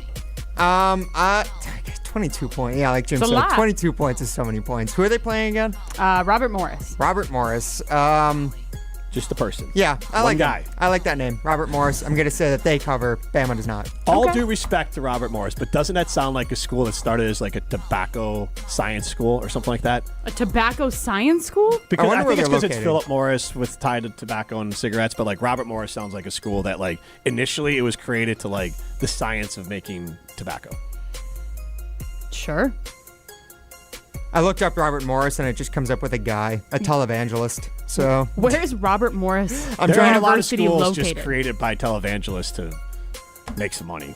Liberty. So, like, yeah, that's not out of the question either. Liberty bibbity. It's in Pennsylvania, Moon Township. That sounds Moon. Yeah, this is all like that's where a cult gets started. Yeah. Okay, we should just move along. I'm learning so much about geography though. I learned yesterday High Point is in North Carolina. High Point also. Ooh, the Adam Madison MJ birthday 9/23/92. His Olympic number, Bulls number, Dream Team year. Is that his birthday? Yeah. Wow, that's lucky. Okay. Okay. Last one here, guys. Number 11, North Carolina takes on number 6, Ole Miss this afternoon. That one's in Milwaukee at Fiserv, correct? I believe so. Yes. Yes. North Carolina, they are favored by 1.5 points. What are your thoughts with this one? Jim? I'll go Carolina. The bracketologists hate Ole Miss because this is one of those games is like, whoever wins, North Carolina or San Diego State, they're going to beat Ole Miss. It was just a matter of how much, like when you looked at it ahead of time. I think North Carolina's got a little chip on their shoulder. Having just played, I don't think it's going to work that much against them because they didn't have the run that, like, let's say the Badgers had in the ACC tournament. So I think fresh legs, but also getting those jitters out and having a little chip on the shoulder. And I don't think Ole Miss is some sort of unbeatable team. So I'm going to go with North Carolina. Matt?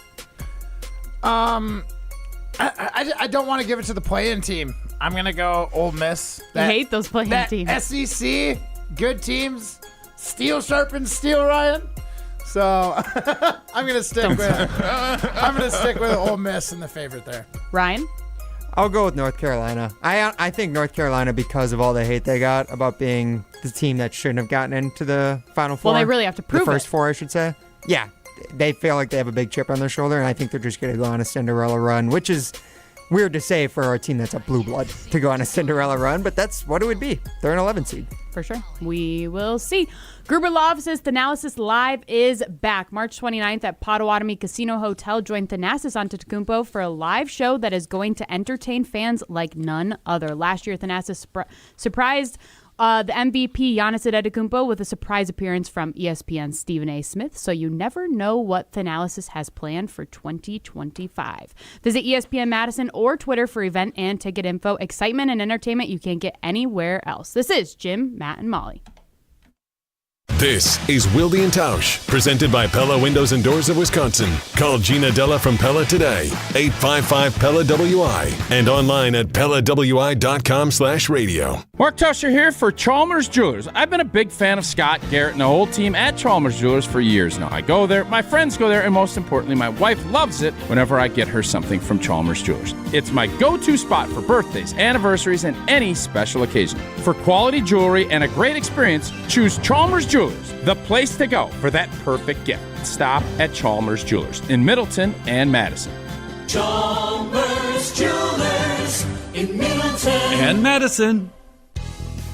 Ben Brust here to tell you about why your next work van should be from Mercedes-Benz Sprinter at Zimbrick European. First off, we have versatility. The Sprinter vans offer 16 body types and thousands of ways to customize that space. Number 2, we have reliability. Sprinter's most powerful diesel engines last longer and require less maintenance, spend more time on the road and less time in those bays. Number 3, we have safety. Sprinter's safety technologies include curtain airbags all around, load adaptive electronic stability program, and crosswind and attention assist. Number 4, Van Care Mobile. Our maintenance team can come to you with routine service. Who wants to go in? Let them come to you. They work with multiple trucks on one visit. Use the Mercedes Me Connect. And last but not least, get your Zimbrick Sprinter at Zimbrick European at Rimrock Road and the Beltline, or go online at ZimbrickEuropean.com because they never charge over the MSRP.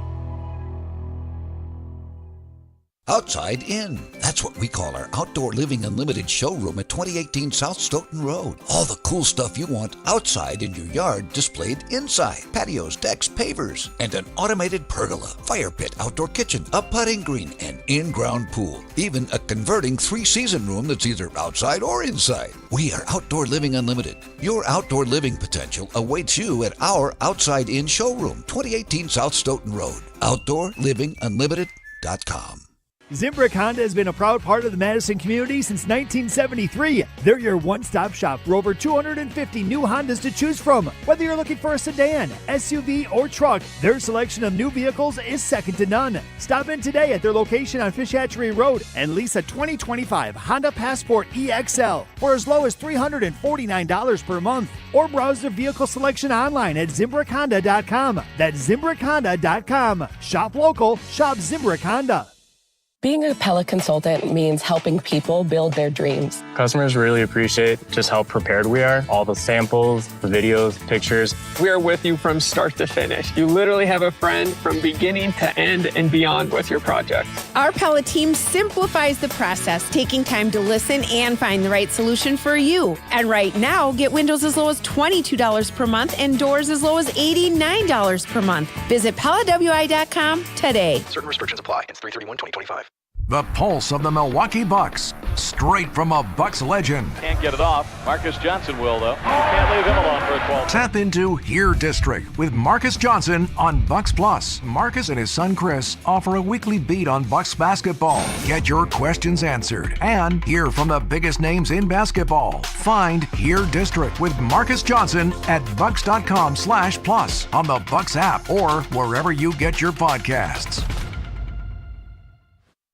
When it comes to security for your home and family, you want a winner, and we found one when we placed our trust with J&K Security Solutions. This is Greg Gard. Kim and Jeff hit the game-winning shot for us with the Control 4 home technology system. Home or away, from our smartphones, we can open the garage door, dim the lights, turn on the TV, as well as arm the security system. That's convenience as well as peace of mind. Let J&K Security Solutions do for your home or business like they've done for us. Call 255-5799 or online at jksecurity.com. Wilde and Tausch on 100.5 ESPN is brought to you by Everlight Solar. Save money, save the planet. Everlight Solar.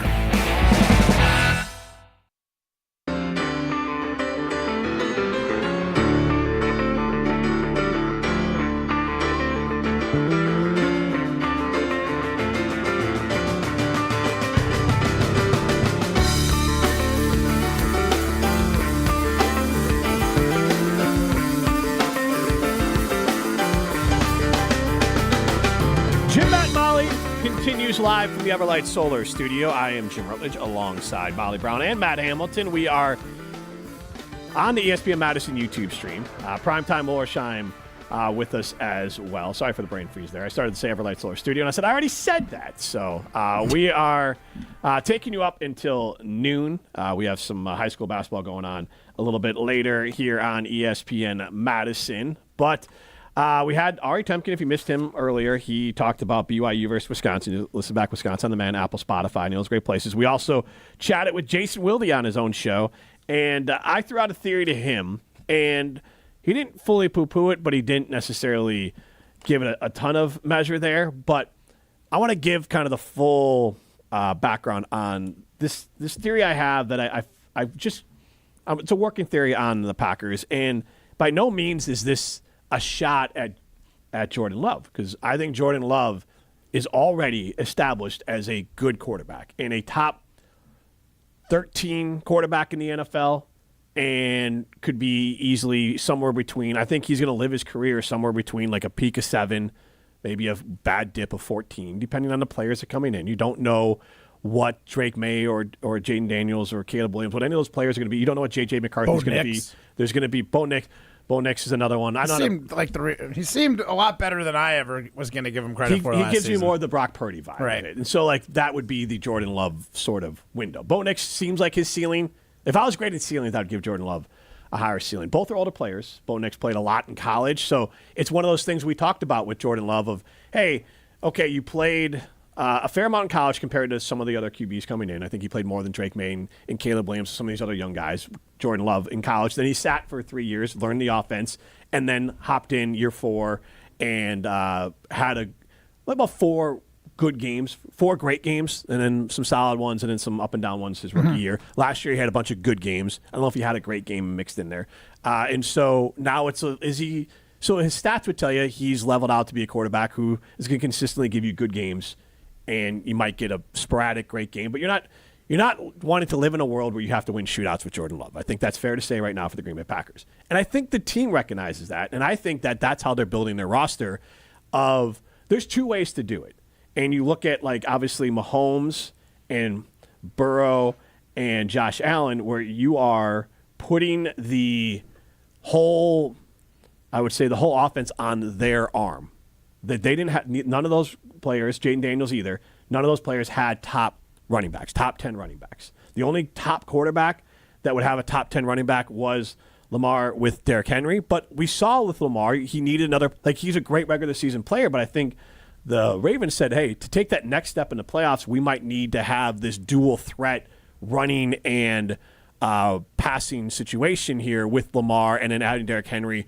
That seems a little bit of an outlier because of what a great runner Lamar Jackson is. But when you look at it, the offenses that the Packers run is one part of it. Brock Purdy and Sam Darnold and Baker Mayfield, not as much, but and Jared Goff, they all run this offense that protects the quarterback with a running game, a strong offensive line, and creative play calling. We've talked about this before, that this offense is looking more for an avatar in the offense. The most successful quarterback in this offense, I think, ever would have been Matthew Stafford, and he won a Super Bowl with it.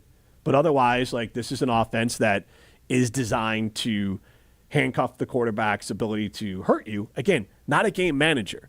But I think Jordan Love right now is living in the world where his peers are Purdy and Baker Mayfield, Sam Darnold. And he's trying to – he could get to the Jalen Hurts level, and Jalen is there, and the Jared Goff level, if the Packers – continue to add more playmakers around them, continue to lead into the run, and I think that's what the Packers are doing by investing in their offensive line. They drafted Lloyd last year and added Jacobs, and I think this year you are going to see more of Jacobs and Lloyd. I think you might see more 12 personnel with Musgrave and Kraft on the field together, and leaning more into the idea that let's run a balanced offense and let's let deception and play calling beat us, and let Jordan Love, who can make good decisions in this offense, it's not a game manager, because that's unfair to him, but let's that's what they need, I think, to elevate him to Jared Goff and Jalen Hurts level, because he's below them in my opinion. I don't disagree with you. I also just want to throw out there that James Cook, running back for the Bills, was ranked number 8 by NFL.com. Yeah, but overall yards, he didn't finish top 10. That's how I did it. Overall yards, top 10, not there. Okay, he was still a top 8 running back in the league, and that's what Josh Allen had. But that's a ranking. That's not a top 10. Like, he was not relied upon to be a key part of the offense. I went on actual stats. But if you watched a Bills game, he was certainly relied on. But Josh Allen was the I'm not offense is Josh saying Allen. that Josh Total Allen yards isn't. is not like I get it, but it's not end all be all. Okay, either. if you want to move the stats, that's fine. I'm Talking about the teams that you literally talked about. Saquon Barkley, ranked number 1. Derrick Henry, ranked number 2. I just used the one Jahmyr stats, Gibbs, yards, ranked number 3. Yards for the season. So that would include usage in the whole thing. He was not in the top 10. Okay, but I'm not hating on Josh Allen by saying that he has a really good running back too. They have put weapons around him to make him more successful as well. Is he a better quarterback than Jordan Love? Absolutely. We can all agree that. But they removed Stephon Diggs off of that team because they said Josh Allen we can go with Josh Allen being the playmaker. We don't need Stephon Diggs. They added Stephon Diggs when they were building him up, and then they removed him. And then when he became a toxic problem for that team, they got rid of him. They removed him also because they said Josh Allen doesn't need that anymore. So it doesn't mean that Jordan Love can't get there. I'm just saying right now, I still think he needs not training wheels, but I think he needs protection. And Jordan Love certainly hasn't had a wide receiver as good as Stephon Diggs, too. True. I think we can all agree with that. That's bad team building for the Packers. 100%. I think he needs it to get to that level. Absolutely. I think he needs a lot of weapons around him. He needs a Micole Hardman. Because he needs a Micole Hardman time. Do you agree with my general premise that Jordan Love is peers with Darnold, Baker Mayfield, and Brock Purdy? I think I do. At this point, he can as climb much as I would like to see potential, I can't grade him on what I think his potential is going to be. Darnold is also a funky one for me to compare him to, because it's like I feel like we've only seen one really successful season for Sam Darnold. We've only seen 2 for Jordan.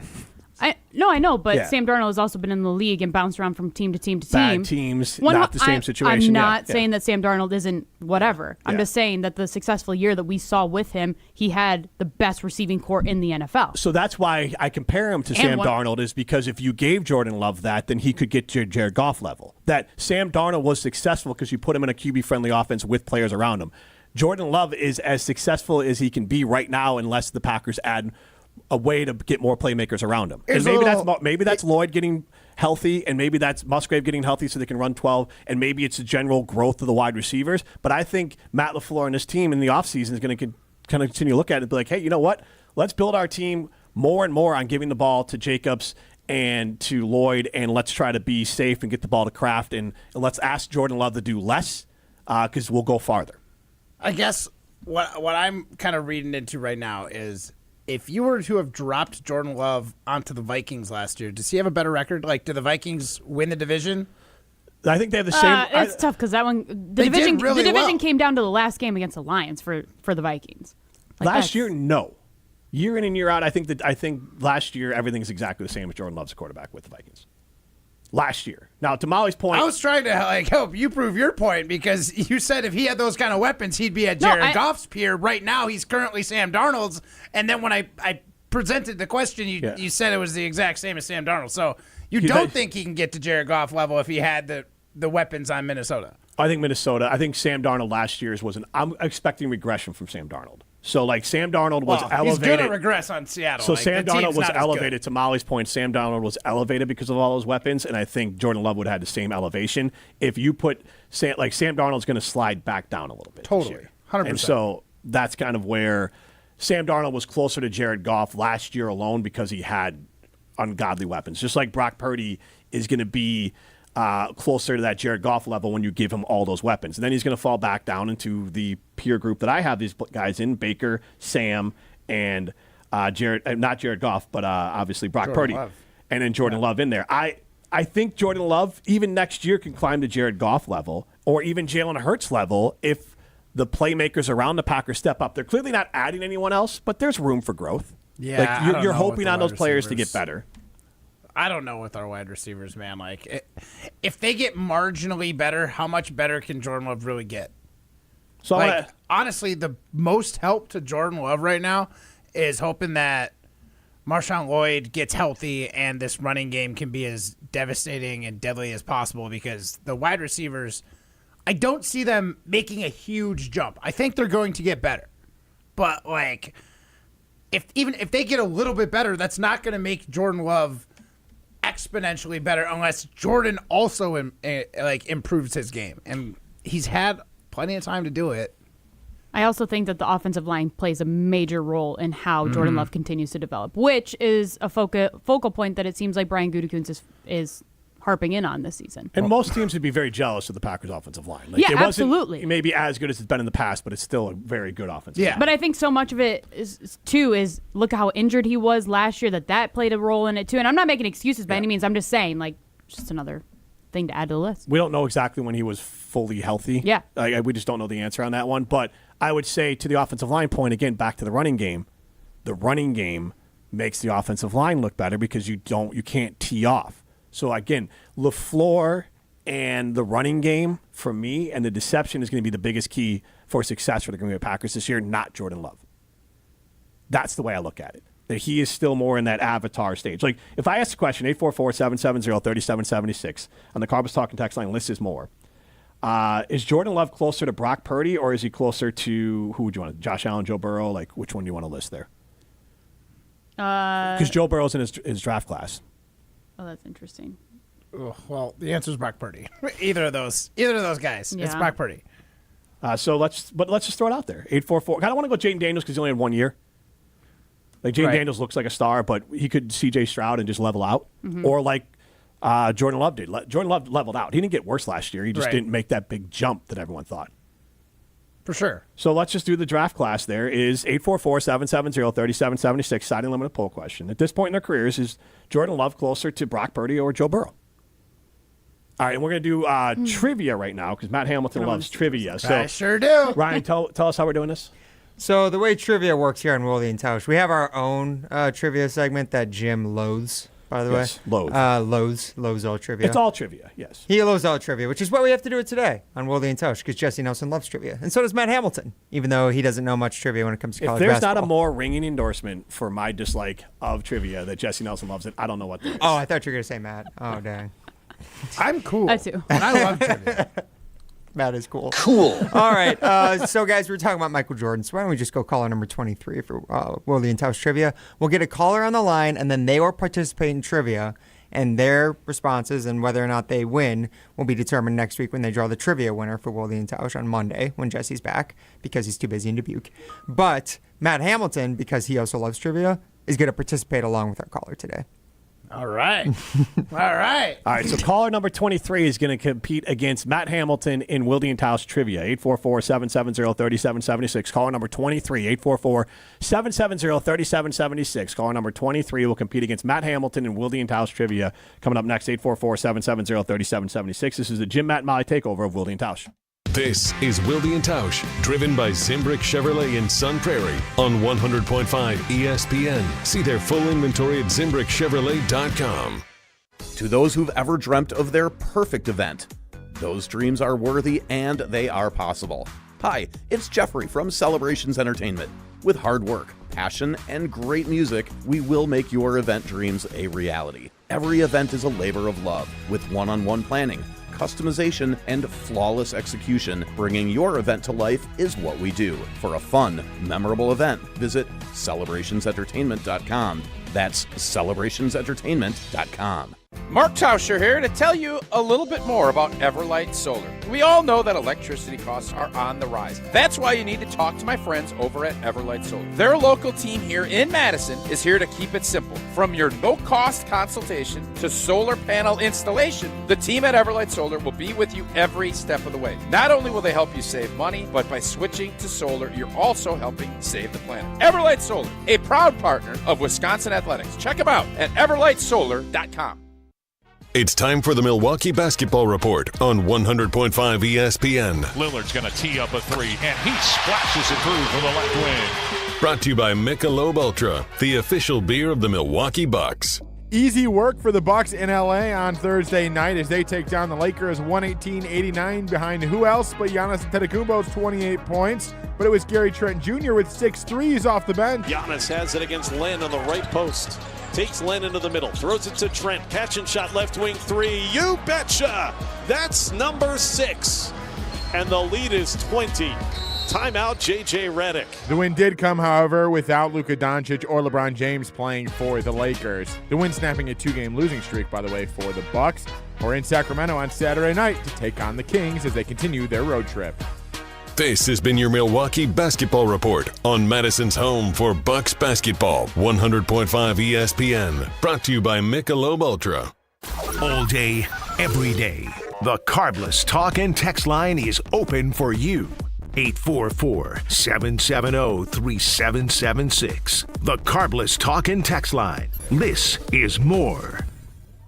For official rules and more information about every contest on 100.5 ESPN, visit ESPNWisconsinContests.com. That's ESPNWisconsinContests.com. You're listening to 100.5 ESPN and the ESPN app. If you're looking for a special piece of jewelry for any occasion, Condon Jewelers is always there for you. Condon Jewelers has the best selection of jewelry you'll ever find and guaranteed to have the lowest prices in the Madison area. Free shipping is always available. Visit CondonJeweler.com or call 241-3406 and ask for Jim, the owner, who's at the store every day. Shop locally. Condon Jewelers, the jeweler on the east side, the jeweler on your side. Get ready, Madison. The Packers Tailgate Tour rolls back into town on Wednesday, April 9th. Hey, it's Molly Brown from Jim, Matt, and Molly. Join us in supporting Dairyland Sports, a Madison-based nonprofit improving access to sports, fitness, and recreation for individuals with physical disabilities in Wisconsin. Learn more and support the cause at dairylandsports.org/Packers Tailgate. And stay tuned to ESPN Madison for your chance to win VIP tickets to the Packers Tailgate Tour. Sponsored by Visit Verona, Paul's Party, and ESPN Madison. Hi, Drew and Jonathan Scott here, reminding you that a lot of life's firsts are better with help from American Family Insurance. Like your first home expansion, or your first big lightning strike. There's a first for everything. Get the right home policy at the right price with the right help from American Family's agents. Life's better when you're under American Family's roof. Insure carefully, dream fearlessly. Get a quote and find an agent at amfam.com. Products not available in every state. American Family Mutual Insurance Company SI and its operating company 6000 American Parkway, Madison, Wisconsin. We're on the Packers. I just don't feel like Goody hits the home runs that merit holding on to draft picks like they're absolute gold. Because his first-round draft pick isn't gold. Nobody covers the green and gold like 100.5 ESPN. I told a lie, she got mad. She wasn't there when things got bad. I never ever saw the northern lights. I never really heard of cluster flies. Never ever saw the stars so bright. In the farmhouse things. This is hands down one of my favorite Fish songs. This is a good one, right? This is a good jam on a Friday, a Fish Friday here. Jim, Matt, and Molly. We are taking over Wilde and Tausch. Jim Rutledge, Molly Brown, Matt Hamilton with you. We are in the Everlight Solar studio, and we are going to get to Wilde and Tausch trivia in a second. Did throw out a poll question before, and you can chime in on 844-770-3776. Carl was talking text line. List is more. Our siding limited poll question is Jordan Love closer to being a peer with Brock Purdy or Joe Burrow? And I think the answer is obvious, but I do think it's a good exercise in expectations for this team. And when you're grading Goody on how you want him to build this team, then I think it's part of it as well. Because if the Packers think he's Joe Burrow and build the roster like he's Joe Burrow, where basically we're going to spend all our money on wide-out weapons for our quarterback and he's going to carry our offense and we're going to be a high-scoring, like the Bengals sort of offense, or you go with Mahomes and you go, we're not giving him anything. You're just going to have to, we're going to spend our money elsewhere and you're just going to have to make it work. Like, I think that'd be a massive mistake. Eric in Green Bay chimes in, I'm voting for Brock Purdy. I don't think it's close. It's not necessarily a shot at Love. Joe Burrow's elite. Purdy is good, bordering to very good at times. And that's where I agree with Eric. There's not a shot on Jordan Love. Jordan Love is consistently good now with bordering on very good, and sometimes he has great games, but consistently I feel like you're going to get 200 yards. This is obviously not a real thing. 1.5 touchdowns out of Jordan Love and a half a pick. And so over the course of the year, you end up with 28 to 32 touchdowns, 12 to 15 interceptions, and just under 4,000 yards, or right around it. Which is that's a quarterback you can win a Super Bowl with. You just have to have everything else built right around him. It sounds negative, but I just don't ever see Jordan Love being in the conversation for MVP type player. That's because that's 45 plus TDs and probably pushing 4,500 yards. Well, I mean, it's all year dependent. Like last year when Lamar won it, but he had those total yards. There, I'm sure. It wasn't. Yeah, it wasn't like stellar numbers by any chance. His numbers this year were better than last year's numbers. It's just, I just don't see him separating himself from like the rest of the pack, kind of the way. And again, like Joe Burrow, it doesn't hurt when you got T. Higgins and Jamar Chase to throw to. For the foreseeable future, do not see Jordan Love getting elite weapons to throw to. So like that's gonna hinder any sort of like real MVP type runs. Like if his best chance at competing with a guy like Joe Burrow is to at least have the same weapons that Joe Burrow has, and he's not even there yet. So, like, he's definitely in that Brock Purdy category for now. And you're right. Last year, passing numbers were massive for Lamar, but the year before, he almost had 5,000 total yards and 30 touchdowns. Right. So you're right. The passing numbers were massive last year, but you really need to somewhere get over that 4,500 total yards and getting close to 40 touchdowns to really reach that number. But we promised, and we got Noah and Madison competing against Matt Hamilton here. That we do. Noah, you're one of our favorite contestants every week on Minute to Win It, though you don't always compete with us. But we are happy to have you on today, Noah. How's it going? Doing great. How are you guys? Great. Good. All Almost as good as Matt Hamilton now that he gets I don't to play think some we're trivia. like competing as much as we're both taking a swing at this. Yeah. Because since you kind of get to answer first, I feel like I've got a little bit of an advantage. All right, guys. First question. Which college basketball team's 17-year streak of consecutive NCAA tournaments with at least one win was snapped yesterday? Kansas, Kentucky, or Duke? No, you first. I'm going to go Kansas. What? Jesse's hotkeys are really confusing. That is correct. You were correct, Noah. It is Kansas. They lost. They were one tournament appearance shy of tying the record, which was 18 appearances by UNC with the win. They lost 79 to 72. I saw the stat today. The AP poll preseason number one lost the first round. They tied themselves for 2005, which I thought was hilarious. All right, I guess I have question 2 here. Wisconsin fans can be heard repeating this iconic sports chant during the broadcast of yesterday's win against the Montana Grizzlies. Stand up, old people. Eat, bleep, bleep you. Or the Bears still suck. Oh, man. Iconic is option 2. That's true. I'm going to say they stole the Packers thing, trying to make fun of some Grizzly Bears and say the Bears still suck. Oh, yeah. Unfortunately, Noah, Matt Hamilton's got you on that one.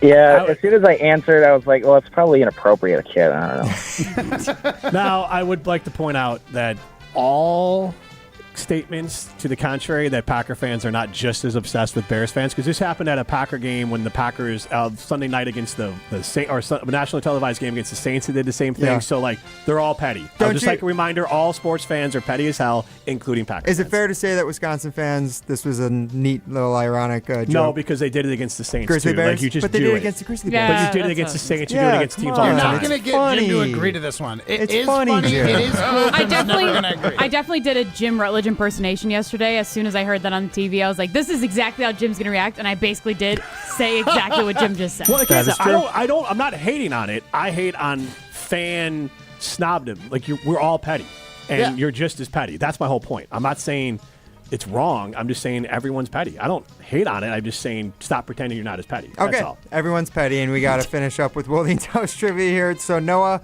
last one here. So the Badgers' next opponent is BYU, and their forward, Richie Saunders, led the Cougars with 16 points in their win against VCU yesterday. Saunders' great-grandfather is famous for inventing what popular potato-based side dish? This, according to TNT's in-game graphics during the broadcast. Is it A, tater tots, B, mashed potatoes, or C, potato chips? Oh, man. I'll go potato chip. Matt? Just because I love the scene of Napoleon Dynamite, I'll go with the tots. Oh, give me your tots. Well done, Matt. And sorry, Noah. Yeah, sorry, Noah. I would like to point out, like, that's the only reason why you picked it? Because it's in our group chat.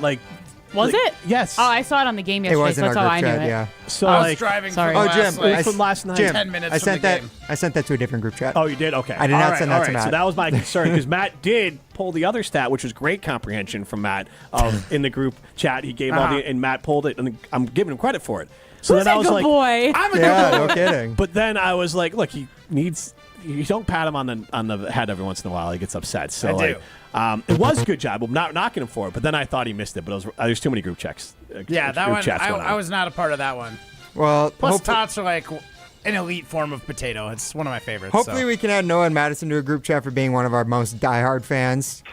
Rolling with us every week during Minute to Win It and Wilde and Tausch Trivia. Unfortunately, Noah, you only got one right, so you'll get 2 drawings in the Wilde and Tausch Trivia on Monday when Jesse's back from Dubuque. Good luck. Take the That's over okay. I on love Minute to you Win guys. It next Thank you. week. All right, thanks, Noah. We appreciate it. Or don't. This Thank you. is Jim, Matt, and Molly, the takeover of Wilde and Tausch. Take the This under. is the Jim, Matt, and Molly takeover of Wilde and Tausch. I love how you point out, like, fencing is not cool, but, like, curling? Matt, were you made fun Yeah, of? but Matt's cool now, though. He's That's cool the now. thing. You said in high school. On ESPN Wisconsin and Wisconsin On Demand. Rah. Pella Windows and Doors of Wisconsin present your Badger Minute. Here's Pablo Iglesias. This Badger Minute brought to you by Starion Bank with 3 Madison area locations in Middleton, Sun Prairie, and Monona. Starion Bank is here investing in your community. Start your experience at starionbank.com. Member FDIC. To the round of 32, Wisconsin taking care of business 85-66 over Montana to open NCAA tournament play. A good rebound after last year's early exit. Stephen Crowell with more. We were trying to get that taste out of our mouth of last year, and everyone contributed, which almost feels better when everyone gets on the box score. So I just thought it was a great team win. Next to Crowell's 18 points, John Blackwell leading all scorers with 19. The sophomore on Thursday's team effort to take down the Grizz. I think we just told each other, gotta have a little more bite to us. Don't let them get into our paint. I think we did that good. We shut off their guards, getting stuff easy, made it difficult. Right now at Pella Windows and Doors of Wisconsin, get windows as low as $22 per month and doors as low as $89 per month. Visit PellaWI.com today. Mark Tauscher here for Zimbrick Chevrolet in Sun Prairie, the name you can trust. Well, it's the time of year when everybody is thinking about travel. Whether you're still finalizing details for a spring getaway or you're already on to thinking about where you'll be heading for a summer road trip, don't let vehicle maintenance be what slows you down. Make sure your vehicle is in its best shape possible every time you're getting ready to hit the road by stopping in to see the amazing service team at Zimbrick Chevrolet in Sun Prairie. Routine maintenance is critical for keeping your vehicle in the best shape possible. Oil changes, tire rotations, tune-ups, and so much more. Get it checked out before you hit the road so you're not stranded when you're away from home. And if you're in the market for a vehicle upgrade, check out Zimbrick Chevy's new and used vehicle inventory. You can start your search by logging on to ZimbrickChevrolet.com. Stop into Zimbrick Chevrolet on Main Street in Sun Prairie and discover this great automotive team I've been telling you about for years. Consistently recognized as a best of Madison operation, Zimbrick Chevrolet on Main Street in Sun Prairie. The name you can trust. Since J&K Security Solutions opened in 1987, our attention to detail and customer service have been our strongest assets. I'm President Jeffrey Beckman. We'll always do our best to find the most efficient and cost-effective solution to every job we tackle. Whether it's security for your home or business, installing video surveillance, or being able to control your garage doors from your phone, we can help you feel empowered with simple and user-friendly technology. Let's work together to secure your home or business. jksecurity.com. Since 1956, Holman Lindsay Paints has been making paint in Wisconsin for Wisconsin. Because of their commitment to making great paint for Wisconsinites, Holman Lindsay has grown over the years to 26 locations in this great state. Headquarters in Sun Prairie with a state-of-the-art facility, Holman Lindsay has the paint you need to make your job better. From do-it-yourself to professional, Holman Lindsay has paint for everyone. Visit one of their local locations today in Madison, Sun Prairie, Middleton, and Janesville. It's time for the Milwaukee Basketball Report on 100.5 ESPN. Lillard's going to tee up a three, and he splashes it through for the left wing. Brought to you by Michelob Ultra, the official beer of the Milwaukee Bucks. Easy work for the Bucks in LA on Thursday night as they take down the Lakers 118-89 behind who else but Giannis Antetokounmpo's 28 points. But it was Gary Trent Jr. with 6 threes off the bench. Giannis has it against Len on the right post. Takes Len into the middle, throws it to Trent, catch and shot left wing three, you betcha! That's number 6, and the lead is 20. Timeout, J.J. Redick. The win did come, however, without Luka Doncic or LeBron James playing for the Lakers. The win snapping a 2-game losing streak, by the way, for the Bucks, who are in Sacramento on Saturday night to take on the Kings as they continue their road trip. This has been your Milwaukee Basketball Report on Madison's home for Bucks basketball, 100.5 ESPN. Brought to you by Michelob Ultra. Brewers baseball is in the air. It's back, and it is up, and it is gone. A walk-off homer for Vinny Capra. Spring back into the baseball season on 100.5 ESPN, Madison's new home of the Milwaukee Brewers. They dance above me as I sing. I see them through a crystal haze and hear their sweet sound bouncing round the never-ending cold. Wrapping up a Fish Friday on Jim Matt Molly, the Takeover, Wilde and Tausch. Hopefully all of you enjoyed the show somewhat. I'm Jim Rutledge alongside Molly Brown and Matt Hamilton. We are normally on 4 to 6 on ESPN Madison, and we play Fish music on a Friday. This is probably my favorite Fish song. This is Bouncing Around the Room by Fish. We play Fish on a Friday because Fish Fridays are big in Wisconsin. Primetime Lordstown Behind the Glass. A little bit of breaking news here from Adam Schefter. Aaron Rodgers is visiting the Steelers training facility today and meeting with their coaching staff. No deal at this time is close, per source, but that is a big deal that he is going to visit the Steelers and meet with the coaching staff today. That makes it one step closer to being real. But it is a Friday. It is a Fish Friday, but it is also a Feel-Good Friday on Wilde and Tausch. Matt, you got a feel-good story for us? Yes, I do. I have on the private talk and text line, our good friend of show, Pat McAfee, famous Sadler, messaged in. It is Down Syndrome Day in the world. So happy Down Syndrome Day to Sadler, and everybody do some research on it. It's a big deal, and anything you can do to like help out is awesome. I've done some things here in Madison with that groups going on over here. The Playhouse, what's it called? Gigi's Playhouse. Gigi's Playhouse. I've done a couple things with them. It's always been an honor for me to do that, and it's been a lot of fun. You'd be surprised at how into the curling demonstration all of the other kids at that event were. So a lot of fun. Happy for Down Syndrome Day. Yeah, I think now more than ever, it is very important to recognize people of special abilities, and World Down Syndrome Day is an important day. Recognize, donate money, donate your time. It's a day to think about what can I do to help people improve their lives, and now more than ever, I think it's important to note that helping people is a good thing, especially people with special needs. Everyone with World Down Syndrome Day, please, again, donate, raise awareness, donate your time, donate your money for that cause. This has been Jim, Matt, and Molly. This is the Jim, Matt, and Molly Takeover of Wilde and Tausch. Thanks for listening. Miss any of today's episode of Wilde and Tausch, presented by Pella Windows and Doors of Wisconsin? Commercial-free full show podcasts